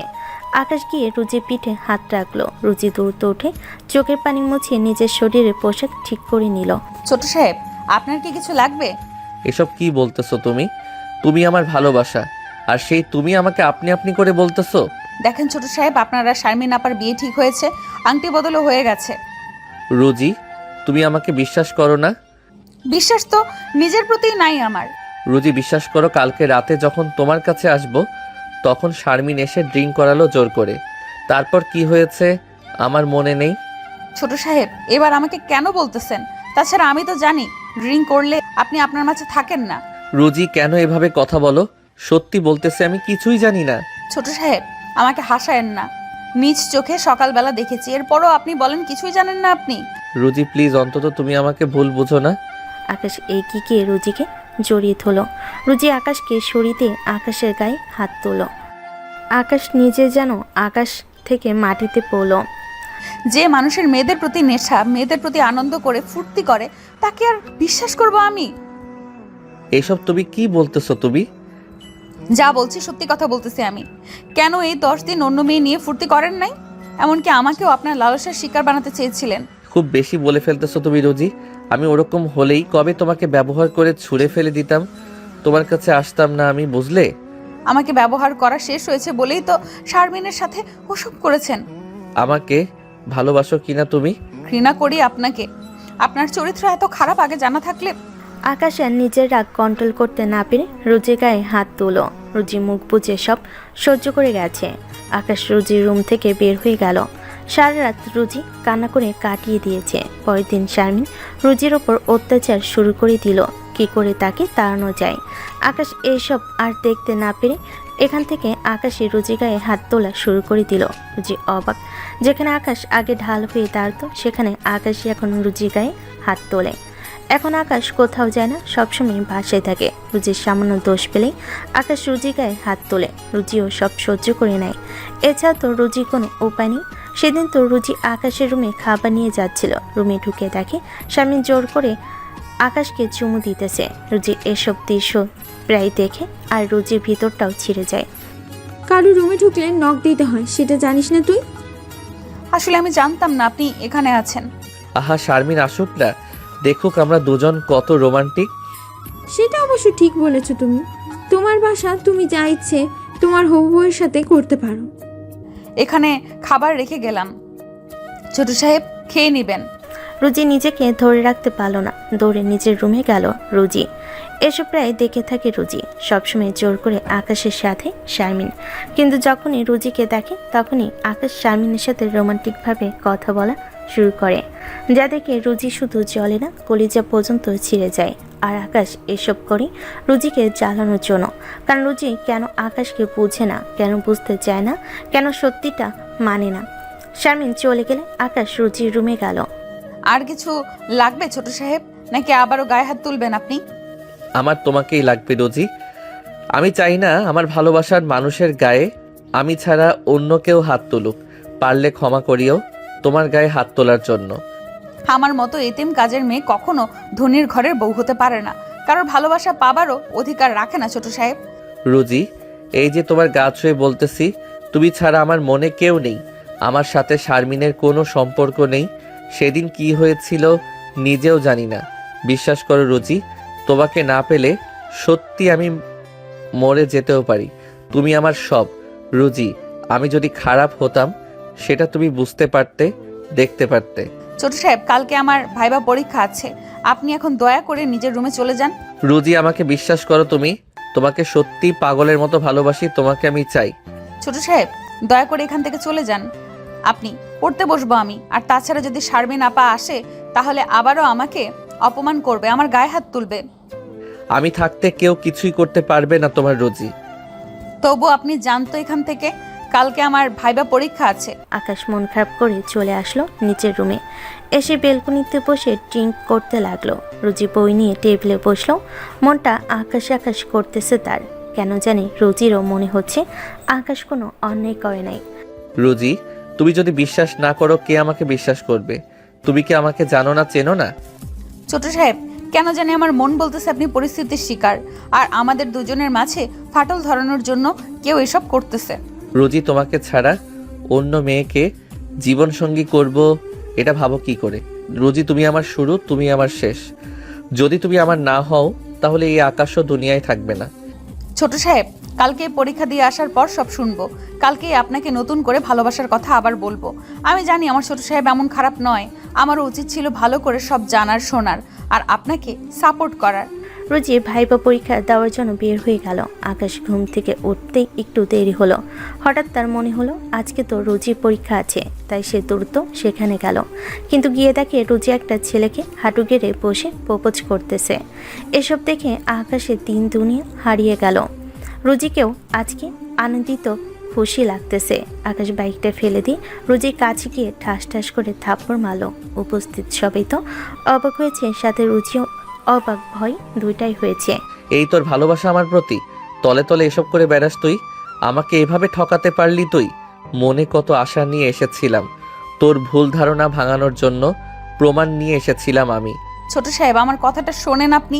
আমি তো আসলে ওর সাথে যা দেখার দেখেছি আমি, যা বুঝার বুঝে গেছি আমি। আজকের পর মনে করবি আমি মরে গেছি। আজকে তুই আমাকে হত্যা করেছিস, আর হ্যাঁ, আজকের পর তোকে আর দুই চোখের সামনে যেন না দেখি। ছোট সাহেব, এসব কি বলেন আপনি? আগে আমার কথাটা তো শোনেন আপনি। থাক, আর বলতে হবে না। ছোট থেকে কাল সাপ পুষেছি আমি, জানতাম না সেই কাল সাপ আমাকেই ছোবল মারবে। আকাশ সেখানে আর না থেকে বাইক নিয়ে চলে গেল। উপস্থিত সেখানে থাকা রুজির ফ্রেন্ডরা অবাক হয়ে গেল। যে ছেলেটাকে রুজি প্রপোজ করেছিল সেই ছেলেটা রুজির কাছে ক্ষমা চাইল, সাথে অন্য একটা মেয়েও ক্ষমা চাইল। রুজি রাস্তা দিয়ে হাঁটতেছে আর ভাবতেছে এখন রুজি কোথায় যাবে, কার কাছে থাকবে। রুজি খুব ভালো করেই জানে আকাশকে, একবার যা বলে তা করেই ছাড়ে। আর এখন বাসায় যেই বা কী বলবে, কি উত্তর দিবে, হঠাৎ এসব আনমনে ভাবতে ভাবতে রাস্তার মাঝখানে চলে গেল রুজি। একটা কার যখন রুজিকে লাগিয়ে দিবে ঠিক তখনই একজন মধ্যবয়স্ক লোক রুজিকে বাঁচালো। এই যে মেয়ে কিভাবে রাস্তার মাঝে চলে গিয়েছিল, আর একটু হলে তো গাড়ির নিচে চাপা পড়ে যেতি। আসলে আমি লোকটা রুজির দিকে অপলক দৃষ্টিতে তাকিয়ে আছে। লোকটা যেন নিজেকে বিশ্বাস হচ্ছে না। রুজিকে টেনে নিয়ে সাইডের একটা বেঞ্চে বসালো। আপনি আমাকে এখানে বসালেন কেন? আপনার নাম রুজিনা আপামনি? আপনি আমার নাম জানলেন কি? আর আপনাকে তো আমি চিনিও না। আমার নাম মান্নান আপামনি। আমি আপনাদের বাড়িতে কাজ করতাম। এসব আপনি কি বলতেছেন? আপামনি, আপনার বাবা বিশাল বড় ধনী লোক ছিল। আপনার বাবার নাম রাজীব চৌধুরী, আপনার মায়ের নাম নূরজাহান। আপনি দেখতে আপনার বাবার মতো হয়েছেন, তাই তো দেখেই চিনেছি। যাক, আল্লাহর কাছে শুকরিয়া, জেল থেকে বের হওয়ার পর আপনার দেখা পেলাম। এসব কি বলতেছেন আপনি? আমি তো এতিম, আমার বাবা মা কেউ নেই, আর আমি অন্যের বাসায় কাজ করি। আপামনি, আপনি তখন খুব ছোট ছিলেন, তাই কোনো কিছুই জানেন না। আপনার বাবা মা, ভাই, চাচা চাচি এদেরকে মেরে ফেলা হয়েছে। আমার মাথা কাজ করতেছেন আপনার কথা শুনে। হ্যাঁ, যা বলছি সব সত্যিই বলছি। আপনাদের বাসায় কাজ করতো শফিক আর সাইরা, ওরা মেরেছে। আর আপনার বাবার অফিসে সামান্য পিয়ন ছিল আকবর, সে আর তার বউ ফরিদা এবং বড় ছেলে ফারহান আর তার মেয়ে। এসব অনেক ঘটনা, এখন বলা যাবে না। এসব কি বলতেছে এই বয়স্ক লোকটা? রুজির মাথার উপর দিয়ে সব যাচ্ছে। দেখি রুজি মান্নানের দিকে তাকিয়ে আছে। কিন্তু আমি তো আকবর হোসেনের বাসার কাজের মেয়ে। আপনার কোথাও ভুল হচ্ছে, আপনি সব কি বলেন? কি আপামনি, আপনি আকবরের বাসায় কাজ করেন? আপামনি, আকবর আপনাকে মেরে ফেলবে, আমাকে মারার জন্য লোক সেট করে রেখেছিল জেলের সামনে। কিন্তু আমার তো কোনো কিছুই মাথায় ঢুকতেছে না। যদি আপনি সব জানেন তাহলে সব কিছু আমাকে বলেন। এখানে বলা যাবে না, যে কোনো মুহূর্ত বিপদ হতে পারে আমাদের। ঠিক আছে, আপনি এখানে থাকুন, আমি ওই বাসা থেকে সব নিয়ে আসি, আমার প্রয়োজনীয় জিনিসগুলো। সাবধানে আপামনি, কাউকে কিছু বুঝতে দিয়েন না। আপনার থাকার কথা রানী হয়ে, আর আপনি আসেন চাকরানি হয়ে। দেরি করবেন না আপামনি, সামনে কিন্তু খুব বিপদ। রুজি কেন জানি মান্নানের কথা বিশ্বাস হচ্ছে না। তার উপর আবার আকাশ রুজিকে তার চোখের সামনে থাকতে মানা করেছে। এখন ও বাসায় থাকলেও আকাশ রুজির সাথে খারাপ কিছু করতে পারে। আকাশ রুজিকে ভুল বুঝেছে, তাই রুজির পাশে গিয়ে তার প্রয়োজনীয় জিনিসগুলো নিল। এখন এই মান্নান রুজির থাকার একমাত্র থাকার স্থান। পরীক্ষা শেষ রেজাল্ট যখন আসবে তখন আর রুজির সমস্যা থাকবে না। তাই রুজি বাসার সবাইকে বলে বিদায় নিল। আসার সময় দারুণের হাত ধরে রুজি খুব কেঁদেছে। দারুণ রুজিকে কিছু একটা বলতে চেয়েছিল, কিন্তু রুজি শুনতে চাইল না। সমস্ত কিছু নিয়ে রুজি চলে আসলো। আসার আগে বারবার বাসাটার দিকে তাকাচ্ছিল। রুজি দু চোখ ভরা জল, কারণ কতই না অত্যাচার সহ্য করেছে এখানে। বিশেষ করে আকাশের জন্য মনটা অনেক বেশি কাঁদছে তার। রুজি মান্নানের কাছে গেল। মান্নান রুজিকে তার নিজের বাসায় নিয়ে গেল। এবার মান্নান মাথায় লাগানো পাকা চুল, মুখের পাকা দাড়ি খুলে ফেলল। রুজি ভীষণ ভয় পেয়ে গেল। মান্নান বিষয়টা বুঝতে পারল। আপামনি, আপনি ভয় পাবেন না। আমার এরকম স্বাদ হলে আকবর আর শফিকের হাত থেকে বেঁচে থাকার জন্য। কিন্তু আপনাকে এরকম দেখে তো বয়স্ক লোক মনে হচ্ছে না। আর কেনই বা এরকম সাজ সেজে আপনাকে থাকতে হচ্ছে? বললাম তো শফিক আকবর এই দুজনের হাত থেকে বাঁচার জন্য, কারণ তারা আমাকে দেখলেই মেরে ফেলবে। ওনারা আপনাকে মারবে কেন? আপামনি, আপনি সব কিছু নিয়ে এই ঘরটাতে যান, আমি একটু বাজার করে নিয়ে আসি, ততক্ষণে ফ্রেশ হন, আমি এসে আপনাকে সব জানাবো। মান্নান বাজার করতে গেল। রুজি তার সব জিনিসপত্র মান্নানে দেখিয়ে দেওয়া ঘরে রাখলো। এটা হলো বস্তি, সেখানে দুটো ঘর। রুজি সব কিছু সাফাই করে ফ্রেশ হলো। এরই মাঝে মান্নান সব কিছু কিনে নিয়ে আসলো। আপনি বিশ্রাম করুন, আমি রান্না করতেছি। না না আপামনি, এটা হতে পারে না। আপামনি হলেন আমার মালিকের সন্তান, আমি হলাম আপনাদের বাড়ির কাজের লোক। আপনি কোনো কষ্ট করবেন, আমি সব করতেছি। আমি তো কিছুই জানি না, আগের হিসাব বাদ, আমি সব করতে পারবো। তবুও আপামনি, আপনাদের নুন খেয়েছি। আপনার বাবা কত ভালো মানুষ ছিল, সেটা আমি আর তার মেয়ে আপনাকে নিয়ে রান্না করে নিয়ে খাবো, এটা হতে পারে না। রুজি আর কথা বাড়ালো না। কেন জানি মান্নানের কথাগুলো শুনে একটু বিশ্বাস হচ্ছে। রুজি নিচের ঘরে গেল, গিয়ে আকাশের কথা ভাবতে লাগলো। আর আজকে যে ঘটনা ঘটেছে সেটা মনে করতে থাকলো। আকাশ বাসে এসে শুনলো রুজি চলে গেছে। তখন আকাশ ভাবলো সত্যি সত্যি হয়তো অন্য কারোর সাথে সম্পর্কে গেছে, তাই চলে গেছে। আকাশ নিজের রুমে ঢুকে ড্রিঙ্ক করতে থাকলো। এমনটা তো হওয়ার কথা ছিল না রোজি। আমার ভালোবাসায় কি খুব কমতি ছিল, নাকি আমি এতটাই খারাপ যার কারণে আমার সাথে এরকম করলে? বিশ্বাস করো আকাশ, আমি শুধু তোমাকেই ভালোবাসি। আমার এই দেহ মন প্রাণ জুড়ে শুধু তুমি। আমি তোমাকে ঠকাবো এটা তুমি ভাবলে কি করে আকাশ? ঠিক লেখক শামীমের এক্স মিষ্টির মতোই কাজটা করলে তুমি। মিষ্টিকে হারিয়ে যখন লেখক শামীম পাগলের মতো বেঁচে ছিল, ঠিক একই রকমভাবে আমিও আছি। কোনো কিছুই ভালো লাগতেছে না, কোথাও মন বসতেছে না আমার, বারবার ইচ্ছে করে মরে যাই আমি। তুমি ছাড়া সত্যি শূন্য আমি রোজি। আমি লেখক শামীমের এক্সের মতো না। মিষ্টি তো শামীমকে ঠকিয়ে টাকা পয়সাওয়ালা ছেলের সাথে হাত ধরেছিল। মিষ্টি তো শামীমকে ঠকিয়েছে বেইমানি করে, কিন্তু আমি সেটা করি নাই। আমার জীবনে শুধু তুমিই আছো, আর কেউ নেই। আকাশ, আমি তোমাকে ভালোবাসি। তোমাকে ছাড়া শ্বাস নিতেও কষ্ট হচ্ছে আমার, মনে হচ্ছে দম আটকে মারা যাচ্ছি আমি। আমি না হয় রাগের মাথায় চলে যেতে বলেছি, তাই বলে আমাকে না জানিয়ে চলে যাবে? এই বিশ্বাস করো আমাকে, এই ভালোবাসো আমাকে তুমি।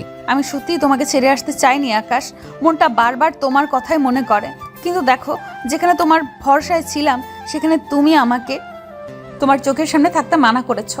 হয়তো বেঁচে থাকবো, কিন্তু জীবিত লাশের মতো করেই। আমার মনটা তোমার দেহের ভেতরেই রেখেছি আকাশ, আমার আত্মাটা তোমার শরীরেই আছে। তোমার দেহের ক্ষতি করা মানে আমার আত্মাটাকে মেরে ফেলা। সে সময় আকাশের কাছে শায়লা, শারমিন আর আকাশের বোন আসপি আসলো। তারা এসে দেখে আকাশের চোখে জল। শারমিন আকাশের কাছ থেকে ড্রিঙ্কের বোতলটা কেড়ে নিল। আসবি আকাশের মাথায় হাত বুলিয়ে দিতে থাকলো। শায়লা সব শুনে বোতল আবারও রেখে আসলো। কার জন্য এত কষ্ট পাচ্ছিস ভাই আমার, যে মেয়ে তোকে কখনো ভালোবাসে নাই? আপুরে, আমি যে ওই বেইমানটাকে পাগলের মতো ভালোবেসেছি, ওই বেইমানটা আজকে আমার চোখের সামনে অন্য কাউকে প্রপোজ করলো। হয়তো শারমিনের সাথে তোর আংটি বদল হয়েছে। যখন জেনেছি তোরা দুজন দুজনকে ভালোবাসিস, তখন রুজিকে কত বুঝিয়েছি আমি। সে বলে কি জানিস, তুই নাকি মাতাল, নারী লোভী, খারাপ চরিত্রহীন ছেলে।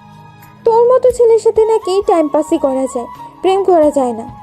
আমিও শোনার পর শারমিনকে মানা করেছিলাম, যেহেতু তোমরা দুজন দুজনকে ভালোবাসো সেখানে শারমিন না থাকাই ভালো। কিন্তু আজকে রুজির জন্য তোমার কি অবস্থা সেটা দেখেছো?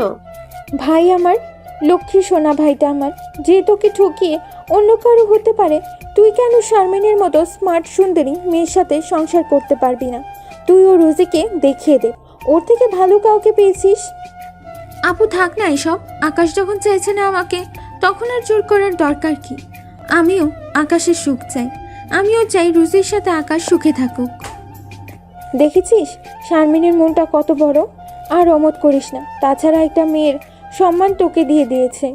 ঠিক আছে আপু, তোমরা যখন এত করে বলছো তখন আর না করব না আমি।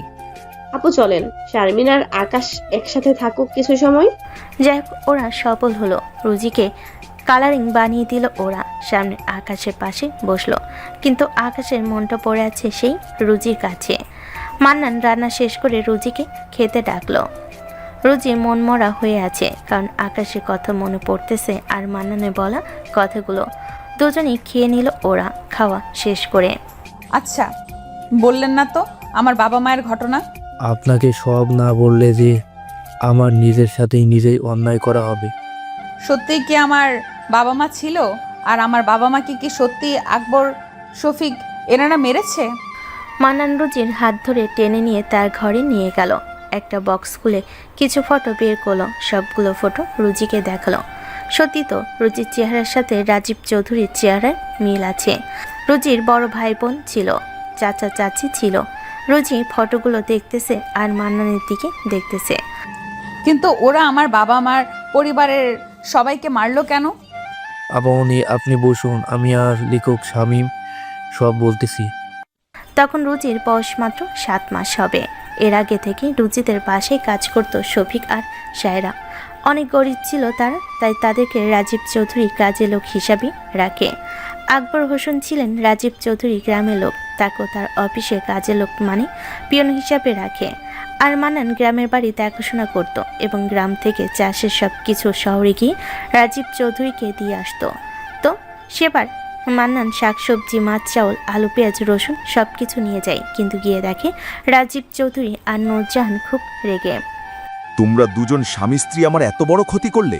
কোন হিসেবে আমার স্ত্রীর গহনা আর আমার টাকা চুরি করে পালিয়ে যাচ্ছিলে? বড় সাহেব, আমরা ভুল করেছি, এবারের মতো আমাদেরকে ক্ষমা করে দেন। এটা ভুল নয়, এটা অন্যায়। এর সাজা অবশ্যই পেতে হবে তোমাদের। ম্যাডাম মাফ করে দেন, এইরকম কাজ আর কোনোদিন করব না। সেই সময় রুজির চাচা শফিকের গায়ে হাত তোলে, যাদেরকে আপন ভেবে পাশেই কাজ দিল, থাকতে দিল, খেতে দিল, আর তারা কিনা চুরি করে। শফিক বাধা দিচ্ছিল না, বসেছিল। রুজির চাচিও নূরজাহানের গায়ে হাত তোলে। সেই সময় আকবর হোসেন অফিসের একটা ফাইল নিয়ে আসে বাসায়। এসে রুজির চাচা চাচি মারের হাত থেকে শফিক আর সায়রাকে বাঁচায়। স্যার, ওদেরকে মারতেছেন কেন? ওরা কি করেছে? আকবর, যাদেরকে আপন ভাবি তারাই আমার পিঠে ছুরি মারে। ওরা আজকে টাকার গহনা চুরি করে পালিয়ে যাচ্ছিল। গরিব মানুষ ভুলভাল না করেছে, এবারের মতো ওদেরকে মাফ করে দেন। আকবরের কথা মতো সেবারের মতো ওদেরকে মাফ করে দেয় রাজীব চৌধুরী, কিন্তু এরপরও তারা টুকিটাকি চুরি করত। সেবার শহরে গিয়ে মান্নানের আর গ্রামে ফেরা হয়নি। একদিন দুপুরে খাবার নিয়ে মান্নান অফিসে যায়। গিয়ে দেখে আকবরের গলায় জুতার মালা পরানো আর পুলিশ এসেছে। বড় সাহেব, আকবরের গলায় জুতার মালা পরানো আর পুলিশ এসেছে কেন? কি আর বলবো, নিজের এলাকার গরিব মানুষকে এনে কাজ দিয়েছি, আর সেই লোক আমার কোটি টাকা ক্ষতি করেছে। আমার কোম্পানির ফাইল কিছু টাকার জন্য অন্য কোম্পানিকে দিয়েছে। আজকে আবার কোম্পানির মাল বেচে নিজের পকেটে টাকা ঢুকিয়েছে। মান্নান, তুই তো আমাদের গ্রামের মানুষ, বড় সাহেবকে একটু বল না এবারের মতো ক্ষমা করে দিতে। যার নুন খেয়েছি তার ক্ষতি হোক, আমি চাই না। অন্যায়ের সাজা ভোগ করতেই হবে তাকে। আকবর। সেই সময় আকবরের বউ ফরিদা, মেয়ে আশফি আর বড় ছেলে ফারহান আসে। রাজীবের পা ধরে ক্ষমা চাই, কিন্তু রাজীব ক্ষমা না করে তাদেরকে পুলিশের হাতে দেয়। মান্নান সেবার মতো গ্রামে চলে যায়। কয়েক মাস পর মান্নান আবারও শহরে আসে। আকবরও জেল থেকে ছাড়া পায়। নিজের অপমানের প্রতিশোধ নেওয়ার জন্য বাসার কাজের লোক শফিকের সাথে হাত করে আকবর। না, ওইটা করতে পারবো না আমি, আকবর ভাই। সেদিন যে মার খেলি, তোকে কে বাঁচিয়ে রেখেছিল? তুই কি চাস না রাজার হালে জীবন পার করতে?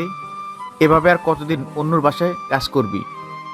তাই বলে বড় সাহেবকে মেরে ফেলতে হবে আর তার সমস্ত সম্পত্তি আমাদের নামে করে নিব? এতে আমার লাভ কি হবে আকবর ভাই? অর্ধেক সম্পত্তি ভাগ পাবে তুমি। আমার আরও একটা শর্ত আছে, সেটা হলো তোমার 2 ছেলের সাথে আমার 2 মেয়ের বিয়ে দিতে হবে। আমি রাজি আছি, কিন্তু যা বলেছি তা করতে পারবে তো? তুমি মিয়া পাশে থাকলে সব করতে পারবো আমি। আকবরের বুদ্ধিমতো রাজীব আর তার বউকে পয়জন খাই সব কিছু লিখে নেয়। তারপর আকবর শফিক দুজনে মিলে রাজীব আর তার বউকে বালিশ চাপা দিয়ে মেরে ফেলে। যখন এটা রাজীবের ভাই বউ টের পায়, তখন সায়রা আর ফরিদা তাদেরকে ছুরি আঘাতে মেরে ফেলে। ফারহান আর আশফি এবং শায়লা রুজির বড় ভাই বোনকে মেরে ফেলে। মান্নান বাধা দিতে গেলে তাকে বেঁধে রেখে চেয়ারের সাথে পুরো পরিবারকে মারার পর পুলিশকে ফোন করে আকবর। এসব কি করে হলো আর এসব কাজ কি করেছে? স্যার, ওনারা দুই ভাইয়ের মাঝে সম্পত্তি নিয়ে লড়াই, তার বলে এভাবে হলো?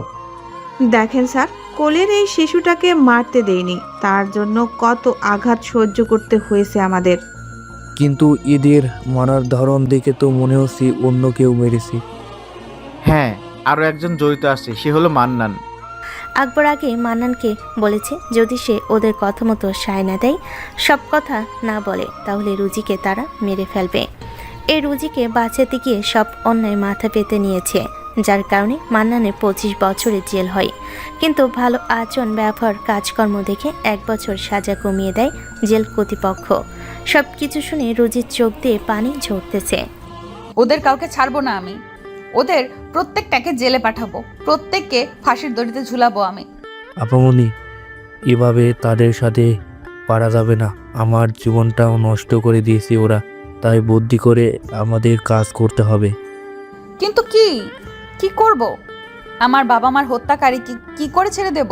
আমি কিছু লোক ঠিক করে রেখেছি যারা আপনার বাবার কোম্পানিতে চাকরি করতো। এখন সময়ের অপেক্ষা করতে হবে আমাদেরকে। বুঝেছি। আর আমার বিশেষ পরীক্ষার রেজাল্টটাও বের হোক, ভালো একটা চাকরি হোক, তখন দেখে নেব। আপনি পড়াশোনা করেন আপামনি? আকবরের বাসায় দারোয়ান নিজের মেয়ের মতো আমাকে পড়াশোনা করিয়েছে। সেখানে ওরা কি ভালো ব্যবহার করছে আপনার সাথে? কেউ না, সবাই গায়ে হাত তুলতো। ওদের সবার রক্তই খারাপ, ওরা পিপাসু মানুষ, ওরা নিজের স্বার্থ বোঝে। তার জন্য তো আপনার পুরো পরিবার শেষ হলো। আপনার বাবা মা, ভাই বোন, চাচা চাচি সবাই ভালো মানুষ ছিল বলে আজকে তারা দুনিয়ায় নাই। যে যেমন, এখন থেকে তার সাথে সেভাবেই কাজ করব। আপনি এখন সেই পুরনো কেসটা নতুন করে চালু করার জন্য থানায় যান। ওদের প্রত্যেককে তার কৃতকর্মের জন্য সাজা ভোগ করতে হবে। ওসব নিয়ে ভাবতে হবে না। আপনার বাবার কোম্পানির লোকগুলো সব কাজ শুরু করে দিয়েছে, এখন ওদের পতনের পালা আপামনি। রুজি, মান্নান আর রুজির বাবার অফিসের লোকগুলো শেষ থেকে শুরু করলো। রাজীবের অফিসের লোকেরা বকে বেতন ভাতা নিয়ে মামলা করলো রাজীবের উপর। তখন থেকে আবারও সিআইডি মামলা নতুন করে অনুসন্ধান শুরু করে দিল। এভাবেই 3 মাস কেটে গেল। এর মাঝে খবর এলো প্রশাসনিক বিভাগ থেকে রুজি বিসিএস পাশ করেছে আর রুজি ম্যাজিস্ট্রেট হয়েছে। রুজি আপাতত ভ্রাম্যমাণ আদালতের কাজ করবে, দোকান, অফিস এসবে রেড করবে সে। এখন দেখার পালা আকবর, শফিক এদের কি হয়। রুজি সৎভাবে তার দায়িত্ব পালন করা শুরু করেছে। ইতিমধ্যে রুজির নাম ডাক চারিদিকে ছড়িয়ে পড়েছে। ম্যাজিস্ট্রেট রুজির নাম শুনলে সবাই ভয়ে কাঁপে। যারা অন্যায় করে তাদের কাউকে ছাড় দেয় না সে। প্রত্যেকে রুজিকে সম্মান করে চলে। রুজি ম্যাজিস্ট্রেট হয়েছে সেটা আকাশ, তার পরিবার, শারমিন, তার পরিবার সবই জেনে গেছে। রুজি এখন একটা ফ্ল্যাটে থাকে আর মান্নান তার কাজ নিয়ে ব্যস্ত, কি করে শয়তানগুলোকে শাস্তি প্রদান করা যায় আর রুজির বাবা মায়ের সব সম্পত্তি রুজিকে ফিরিয়ে দেওয়া যায়। আপামনি, সব কিছু ঠিক করে ফেলেছি। এবার আপনি সিআইডিকে একটা কল করে দিলেই বাকি কাজ করা শুরু করে দিবে। আমি সেটাই করব, কাউকে ছাড় দিব না আমি। প্রত্যেকের ফাঁসি হতে হবে। আমি সেইভাবে সব তথ্য সংগ্রহ করে রেখেছি। ঠিক আছে, এখন এক জায়গায় যেতে হবে আমাকে। আপামনি, খাওয়া করবেন না আপনি? না, সময় খুব কম, আমাকে যেতে হবে। রুজি তার টিম নিয়ে কাজে লেগে পড়ল। রুজি তার দায়িত্ব ঠিকমতোই পালন করে চলেছে। আজকে রুজি 3টা দোকানে রেট দিবে। প্রথম 2টি দোকানে রেট দেওয়ার পর সন্ধ্যার পর রুজি একটা ডিস্কোতে রেট দিল। এখানে নাকি অনৈতিক কাজ হয়। রুজি আসার খবর শুনে সেখানকার মালিক দ্রুত সব সরিয়ে ফেলতেছিল। ঠিক সেই সময় রুজি পুরো টিম সেখানে হাজির। হঠাৎ রুজি চোখ গেল একটা টেবিলে, যেখানে আকাশ বসে ড্রিঙ্ক করতেছে। আকাশকে দেখা মাত্র রুজির বুকটা ছ্যাদ করে উঠল। সবাই চলে গেল, আকাশ সেখানেই আছে। ম্যাম, এনার কি করবেন? ডিস্কো কি বন্ধ করবেন নাকি? এনার 50 লক্ষ টাকা জরিমানা করা হলো আর 3 মাসের জন্য এই ডিস্কো বন্ধ থাকবে। আর যদি জরিমানা না দেয় তাহলে মালিকের আর ম্যানেজারের 5 বছরের জেল এবং এই ডিস্কো অনির্দিষ্টকালের জন্য বন্ধ থাকবে। ম্যাম, জরিমানাটা কম করেন, এত টাকা জরিমানা দিতে পারবো না। তাহলে জেলে চলেন।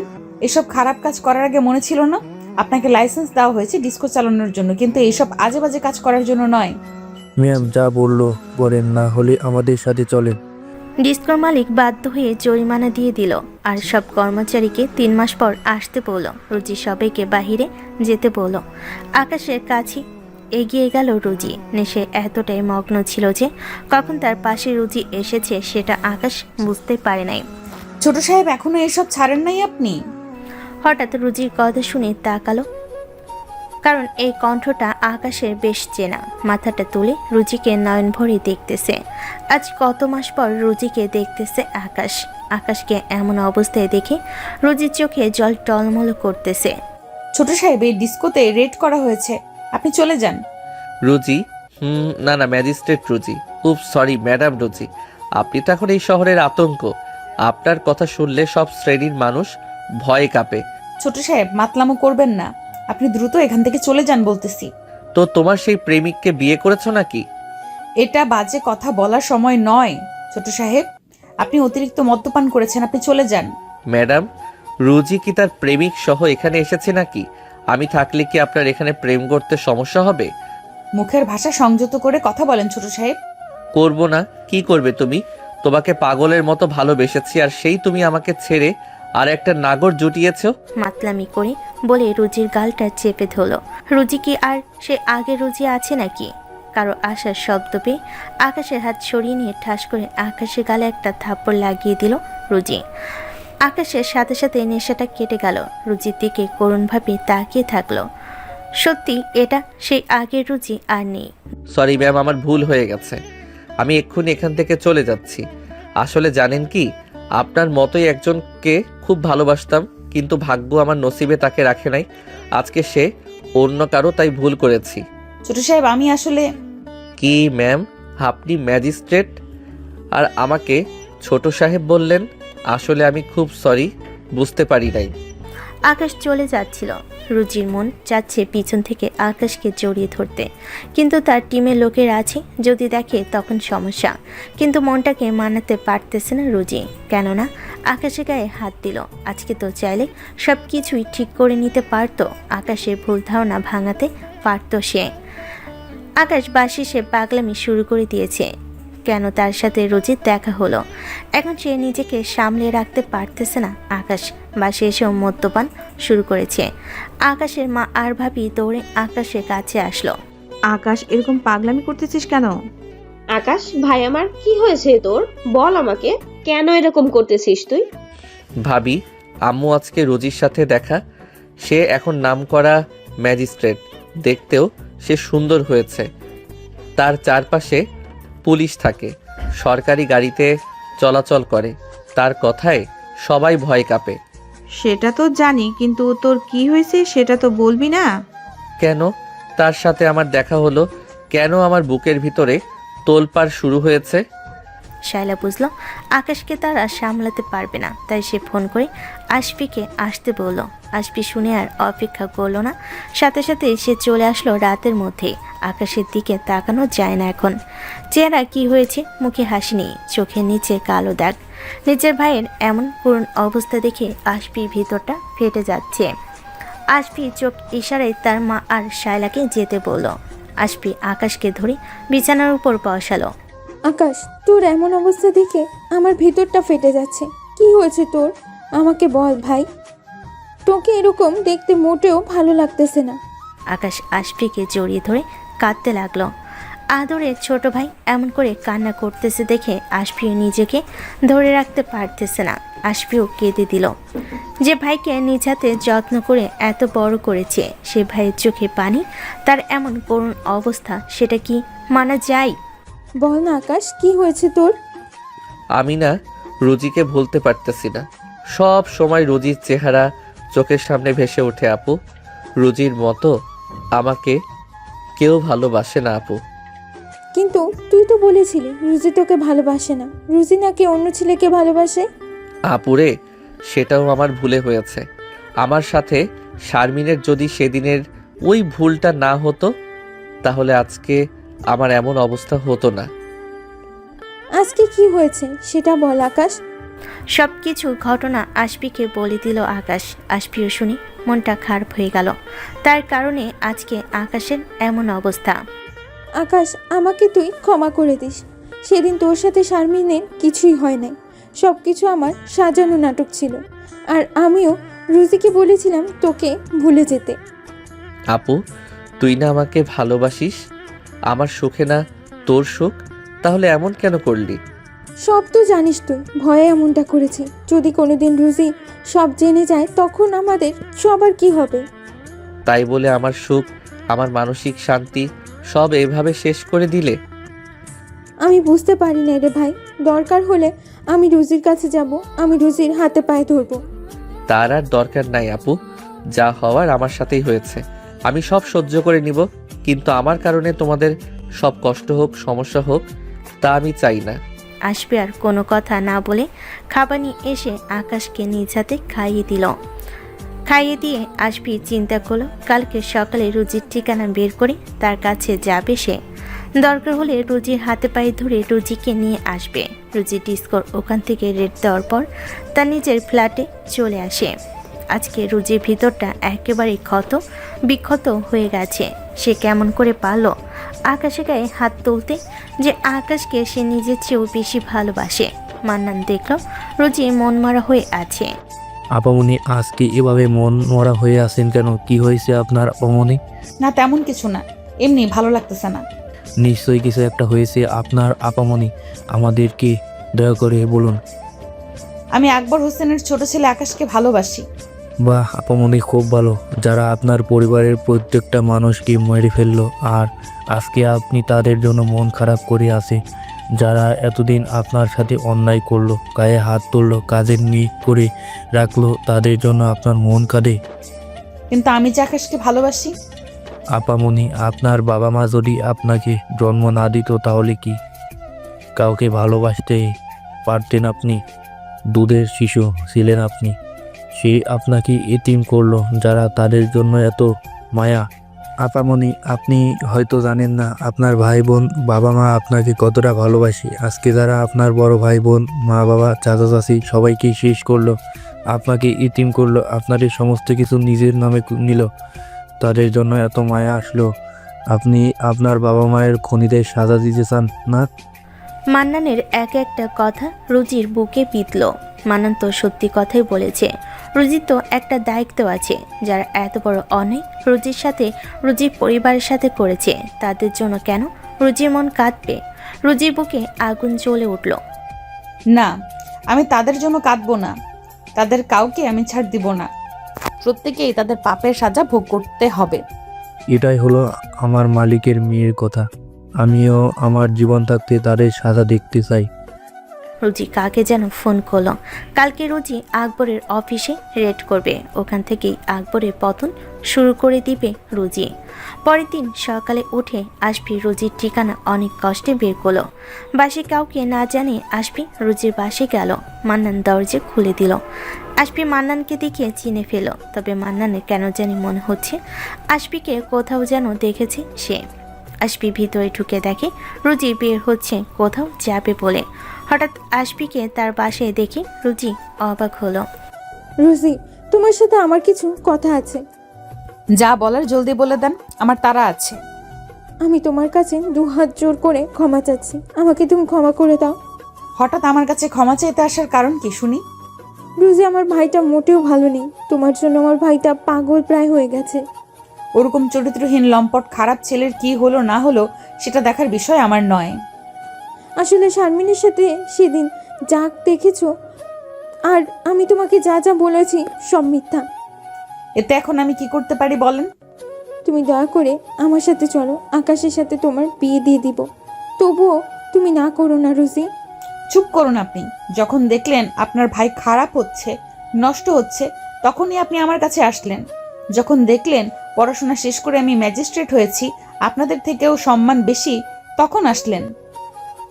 এসব তোমার ভুল ধারণা। কালকে তোমাকে আমার ভাইটা দেখার পর থেকে ঠিক নাই, বারবার তোমার কথা বলতেছে রুজি।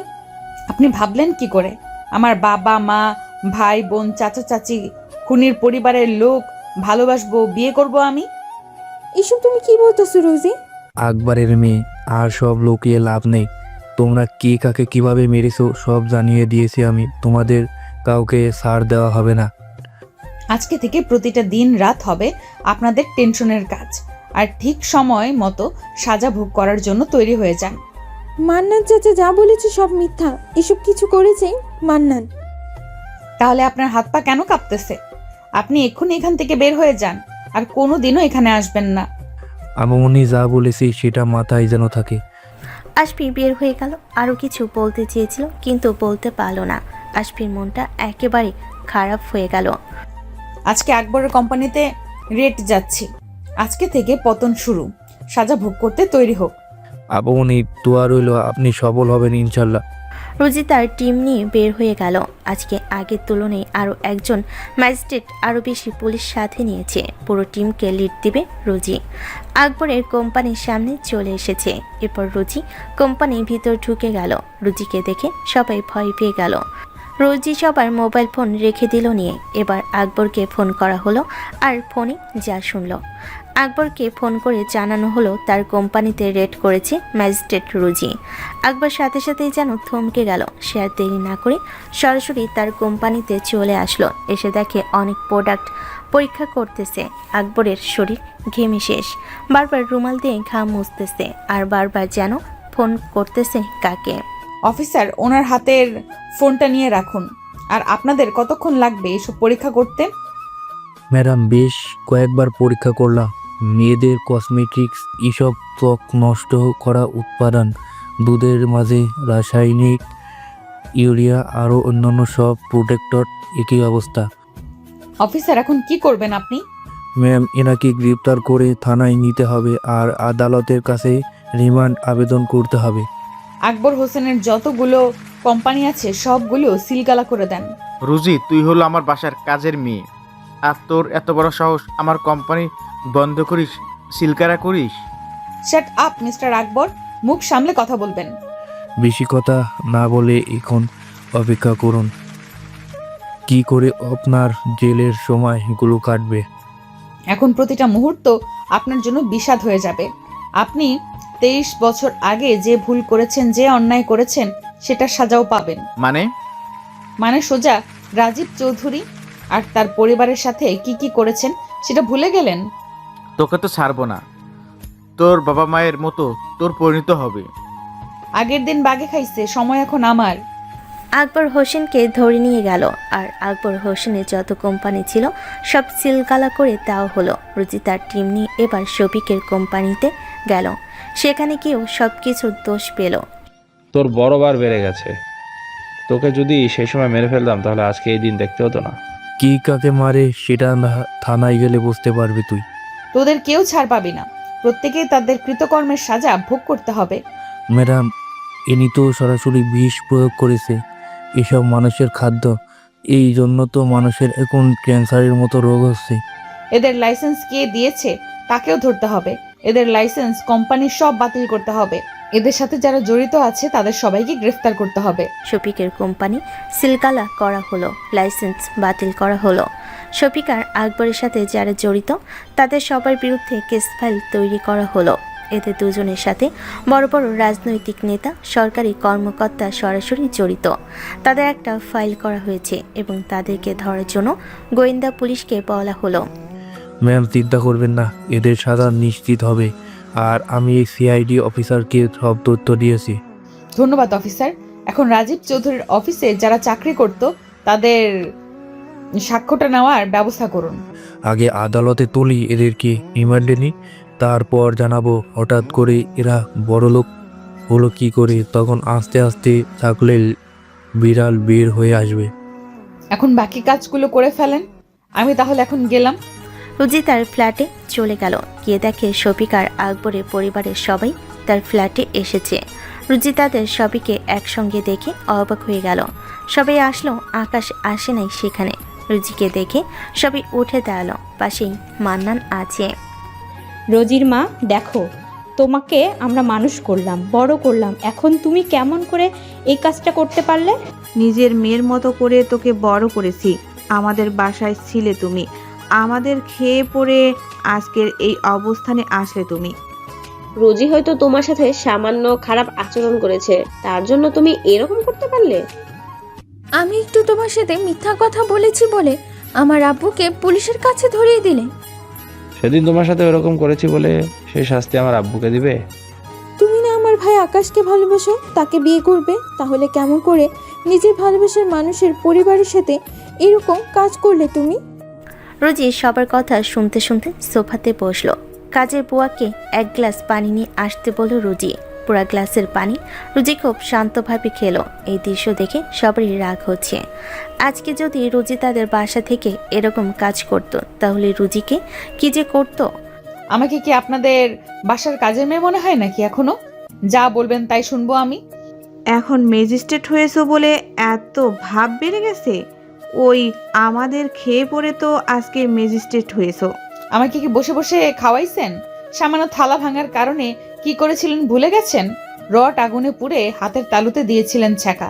তখন ভুল করেছো বলেই তো এরকম করেছিলাম আমরা, কিন্তু দিন শেষে আমাদের খেয়ে আমাদের পরে আমাদের সাথেই ছিলে। আপনাদের কারোর বাপের খাই নাই আমি আমার বাবারটা খেয়েছি। যেখানে আপনাদের চাকরের মতো চাকরানির মতো থাকার কথা ছিল, সেখানে সেই চাকরানি হয়ে আমাকে থাকতে হয়েছে। এসব তুমি কি বলো? তোমার বাবা আবার কে? আর তুমি আমাদের খেয়েছো, আর আমরা কেন কাজের লোক হয়ে থাকবো?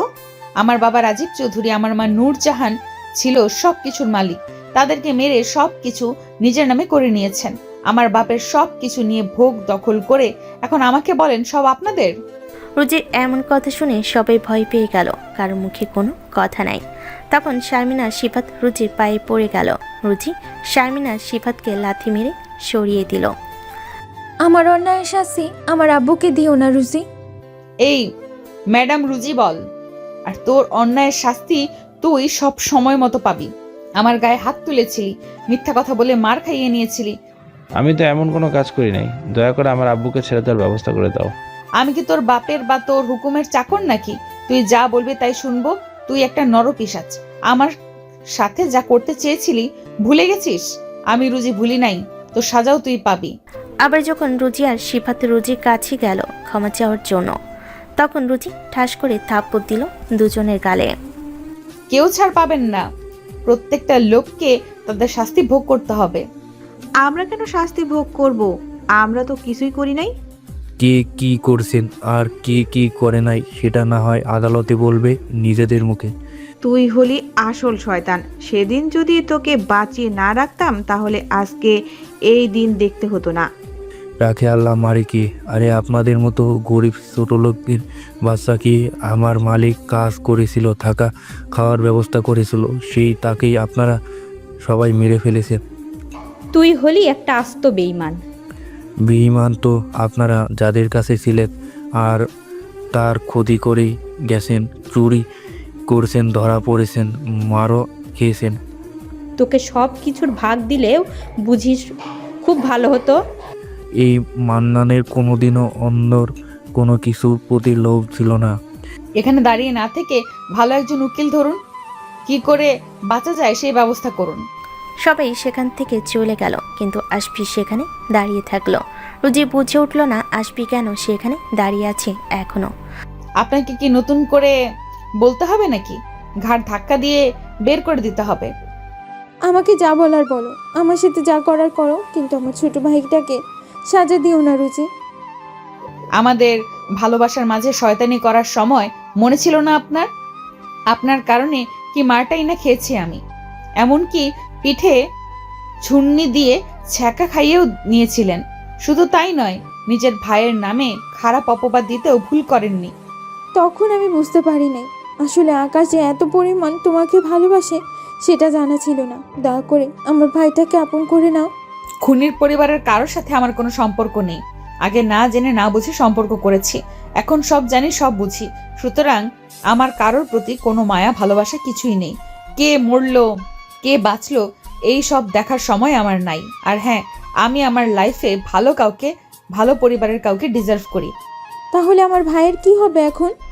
আপনাদের মতো চোর, বেঈমান, খুনির পরিবারের কারোর সাথে বিয়ে দেন। আমার ভাই অন্য কাউকে বিয়ে করলে সহ্য করতে পারবে না। আপনার ভাইকে চিনি না আমি, এরপর আর কখনো আসবেন না, এই বলে দিলাম। মনটা খারাপ করে বের হয়ে গেল আশফি। আশফির মাথায় এখন আকাশের চিন্তা, কারণ আশফি বুঝে গেছে চাইলেও আর বাঁচার উপায় নেই তাদের। রুচি মান্নানকে সব বলে দিল। এখন এদের সবাইকে ধরার বাকি, তারপর সবার সাজা অনিবার্য। সাইরা তার ছেলে মেয়ে ফরিদার বাসায় আসলো। সবার মন খারাপ, তাই খুব চিন্তিত। কি হলো সেখানে গিয়ে আর সবার মন খারাপ কেন? রোজি সব জেনে গেছে আর আমাদের সাথে খারাপ ব্যবহার করছে। আমি সব জানাতাম রোজিকে। যাকে সব জানাতে চেয়েছিলে সেই আমাদের সাথে খারাপ ব্যবহার করলো। শারমিন রিফাতের গায়ে হাত পর্যন্ত তুলেছে। তোমরা সবাই রোজির সাথে যা যা করেছো সেসব কি ভুলে গেছো? তাহলে কেমন করে রোজির কাছ থেকে ভালো ব্যবহার আশা করো? এখন এসব কথা বাদ দাও। কি করে আব্বু আর আমার শ্বশুরকে বের করা যায় সেই ব্যবস্থা করতে হবে। আমি একজন ভালো নাম করা উকিলের কাছে যাচ্ছি। কোনো লাভ হবে বলে মনে হয় না, কারণ রুজি যে চাল দিয়েছে আর পুকুরের চারদিকে যেভাবে জাল ফেলেছে, এতে কারো রক্ষা নাই। সবার মন খারাপ, সবাই খুব চিন্তিত। ফারহান আকাশকে পাগল বলে রাগ দেখে বের হয়ে গেল। আকাশ হতাশ হয়ে নিজের রুমে বেলকনিতে চলে গেল। এই কয়েকদিনে আকাশের চেহারায় কি অবস্থা হলো! মুখে দাঁড়িয়ে, চুল এলোমেলো, চোখের নিচে কালো দাগ, শরীরটা শুকিয়ে গেছে।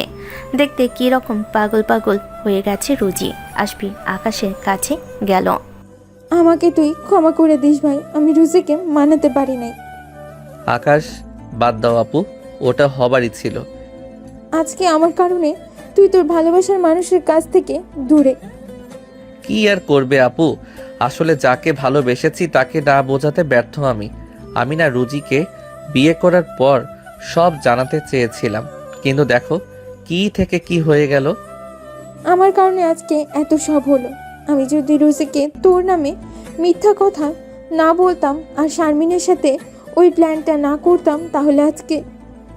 বাদ দাও না আপু, রুজির কথা আর বলো না আমাকে।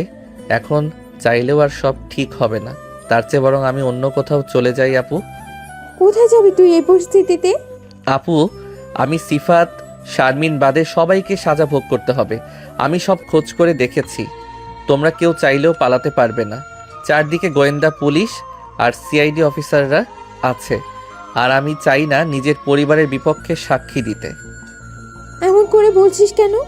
আসলেই পাপ বাপ কেউ ছাড়ে না। আমাদের অন্যায়ের শাস্তি তুই ভোগ করছিস।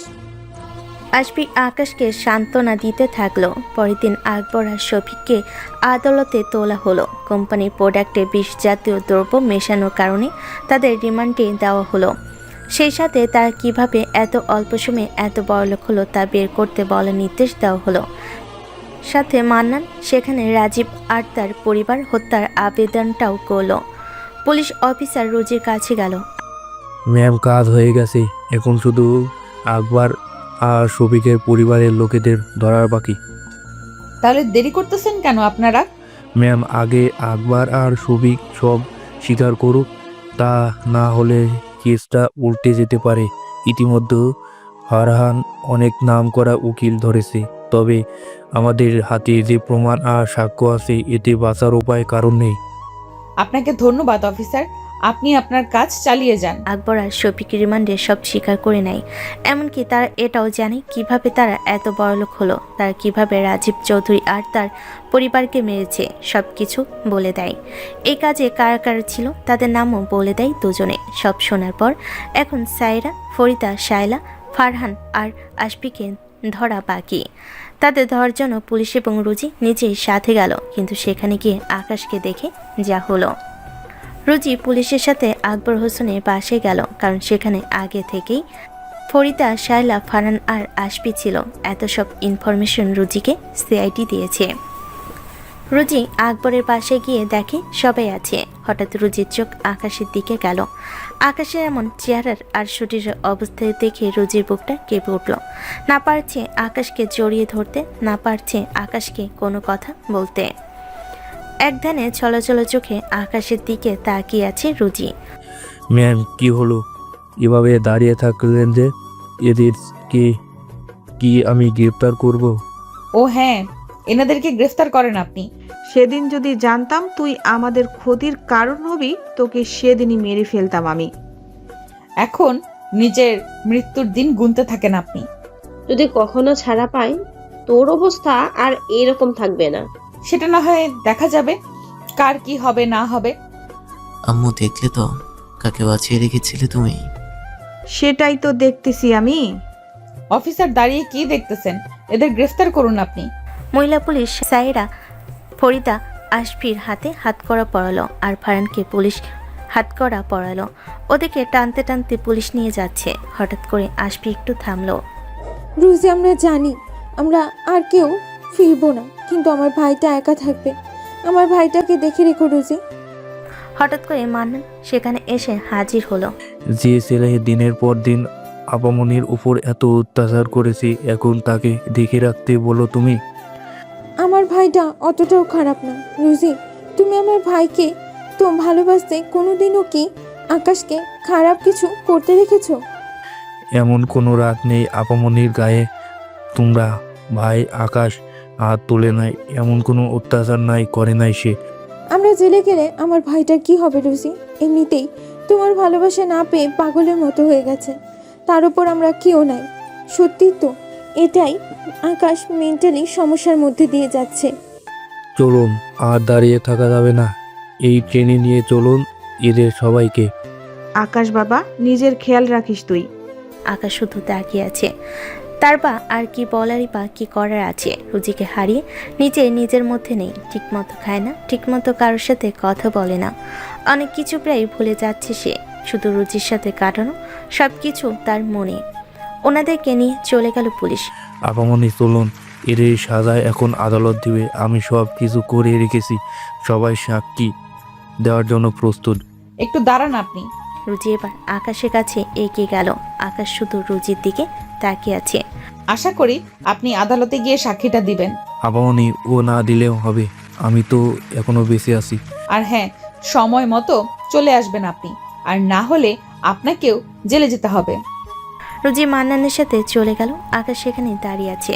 হয়তো সব কথা আকাশের আর বলা হবে না। হয়তো আকাশ বুঝে গেছে রুজি আর তার নয়। হয়তো আকাশ রুজিকে ভালোবাসাটা দিতে পায় নাই।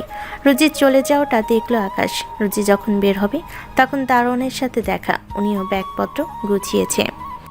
বর চলে যাচ্ছ নাকি তুমি? এখানে থেকে বা আমি কি করবো মা? আমার সাথে চলো বাবা। আজকে তুমি না থাকলে আমি এই পর্যায়ে যেতে পারতাম না। এখানে আমি তোমার জন্য কিছুই করি নাই রুচিমা, আসলে সব করেছে তো। আর বলতে পারলো না। রুজির ফোনে কল আসলো। রুজি দারুণের কাছ থেকে বিদায় নিয়ে চলে গেল। দারুণ কিছু একটা বলতে চেয়েছিল, কিন্তু রুজির ফোন আসার কারণে শুনতে পারলো না। দারুণও সেদিনের মতো তার গ্রামের বাড়ি চলে গেল। আবারও চাকরি পেলে শহরে আসবে সে। রুজি বাসে চলে গেল। রুজির সাথে সাথে এখন মান্নান থাকে। আচ্ছা, আমাদের গ্রামের বাড়িতে জমি জমা ছিল তাই না?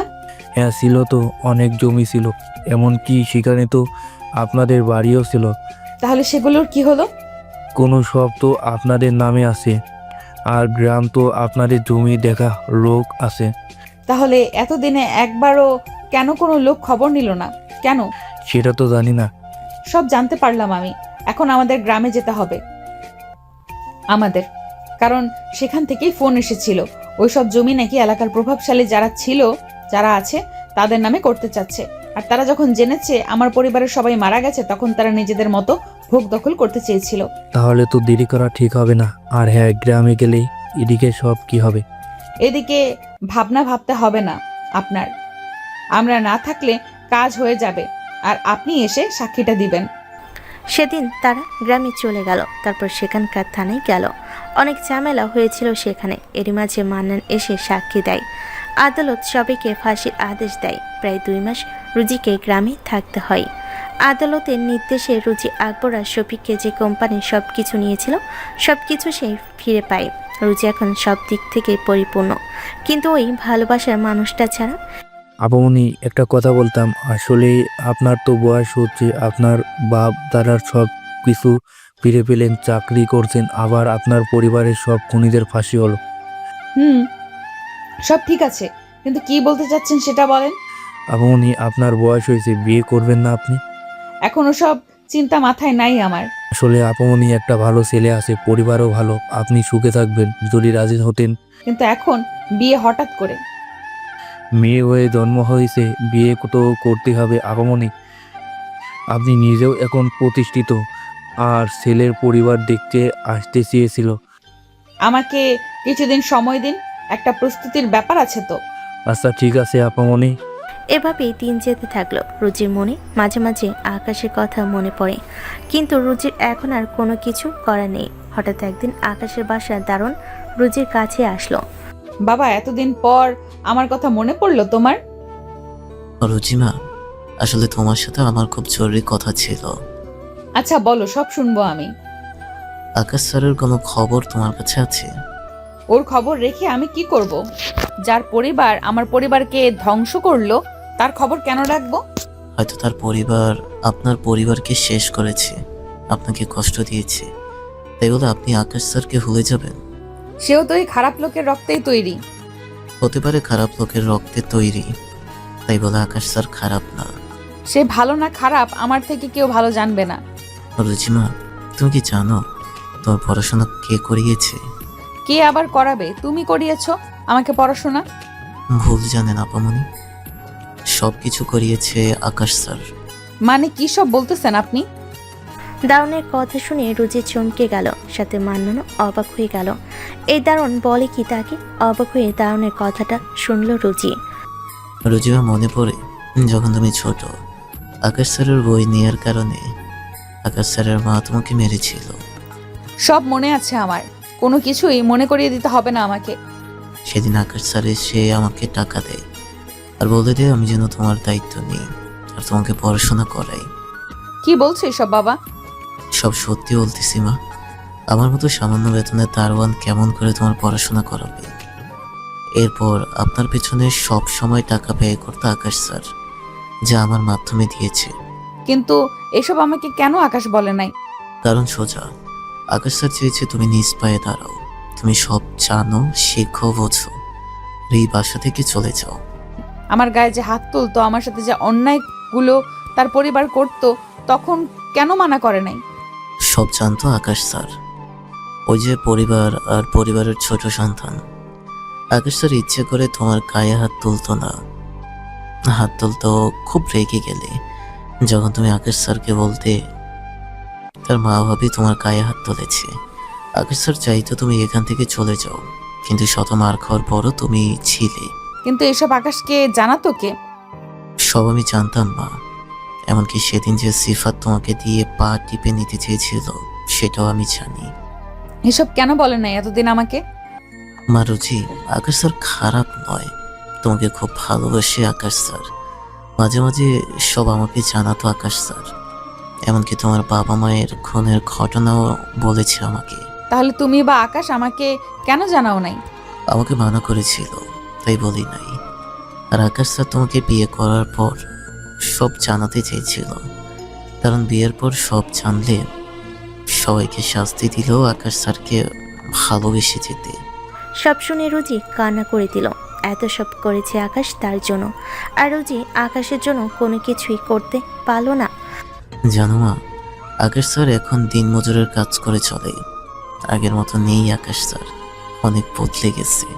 আমাকে আকাশের ঠিকানা জলদি দাও বাবা, অনেক বড় অন্যায় করেছে আমি আকাশের সাথে। দারুণের কাছ থেকে আকাশের ঠিকানা নিয়ে দৌড়ত রুজি চলে গেল। বাস্তবে আকাশ দিন মজুরের মতো কাজ করতেছে, আগের থেকে শুকিয়ে গেছে, কালো হয়ে গেছে। রুজিকে হঠাৎ সেখানে দেখে আকাশ অবাক হয়ে গেল। রুজি দৌড়ে গিয়ে আকাশকে জড়িয়ে ধরল, তারপর আকাশের পায়ে পড়ে গেল রুজি। এটা কি করতেছো তুমি? সবাই কেমন করে তাকিয়ে আছে দেখো। পা ছাড়ো রোজি, সবাই খারাপ মনে করবে। আমাকে তুমি ক্ষমা করে দাও আকাশ, আমার কারণে আজকে তোমার এই পরিণতি। এটা আমার বাবা মায়ের কৃতকর্মের ফল রোজি। পা ছাড়ো তুমি, তোমার প্রতি রাগ ক্ষোভ কোনোটাই নাই আমার। আমার সাথে চলো আকাশ, এখানে আর কোনো কিছু করতে হবে না তোমাকে। না রোজি, তা হয় না। তুমি কোথায় আর আমি কোথায়? ওই সময় মনে ছিল না তোমার আকাশ, যখন আমাকে ভালোবেসেছিলে গায়ে হাত তুলতে? তখন আর এখন অনেক পার্থক্য রোজি। কোনো পার্থক্য নেই, চলো তুমি। আকাশকে জোর করে নিয়ে গেল রুজি। আকাশ যেতে চাইছিল না, কিন্তু রুজি যা করতেছিল আকাশের না যেও কোনো উপায় ছিল না। আকাশ রুজিকে তার বাসায় নিয়ে আসে।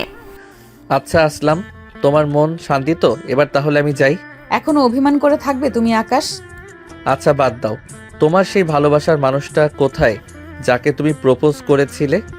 ওটা ছিল আমার বন্ধু, একজনকে পছন্দ করত, তাই তোমার মতো করে তাকে শিখিয়ে দিতেছিলাম কি করে সে তার প্রেমিকাকে প্রপোজ করবে, আর সে সময় তুমি এসে আমাকে ভুল বুঝলে। সেদিনের ব্যবহারের জন্য আমি সরি। আর হ্যাঁ, আমি তো খারাপ মানুষ, আমার চলে যাওয়া উচিত। আকাশ, এখনো কি রেগে থাকবে তুমি? সবকিছু জানার পরেও তুমি এইভাবে কথা বলবে আমার সাথে? আমি কি ইচ্ছে করে ওসব কথা বলেছি নাকি? সব তো জানতে তুমি। যাকে ভালোবাসি সে যদি না বুঝে আমি কি করব? এখন তো সব বুঝতে পারতেছি, সব অনুভব করতেছি। তুমি আমার জীবনে সবার থেকে সেরা। আমার যে তোমাকে লাগবে, তোমাকে ছাড়া যে বাঁচতে পারবো না, চলতেও পারবো না। তাহলে সেদিন কেন ছেড়ে এসেছিলে? এতদিন তো ভালোই একা চলছিলে। পারি নাই একা চলতে, হয়তো কাজের ক্ষেত্রে চলতে পেরেছি, বাস্তবে তুমি ছাড়া আমি অচল। যাই হোক, আর বেশি না পেয়েছি, দুজনের মান অভিমান শেষ হলো। দুজনে সুখে শান্তিতে ঘর শুরু করে দিল। আকাশ রুজিকে সবসময় এখন সাপোর্ট করে আগের মতোই। আকাশকে রুজি সব দায়িত্ব বুঝিয়ে দেয়। আকাশ আগের মতোই অফিস দেখাশোনা শুরু করে দিল। দুজনেই সুখে শান্তিতে বাস করা শুরু করে দিল। আকাশ আর রুজির যমজ দুটি সন্তান হলো, একটা মেয়ে আর একটা ছেলে। সবাই আকাশ আর রুজির জন্য দোয়া করবেন। কেমন?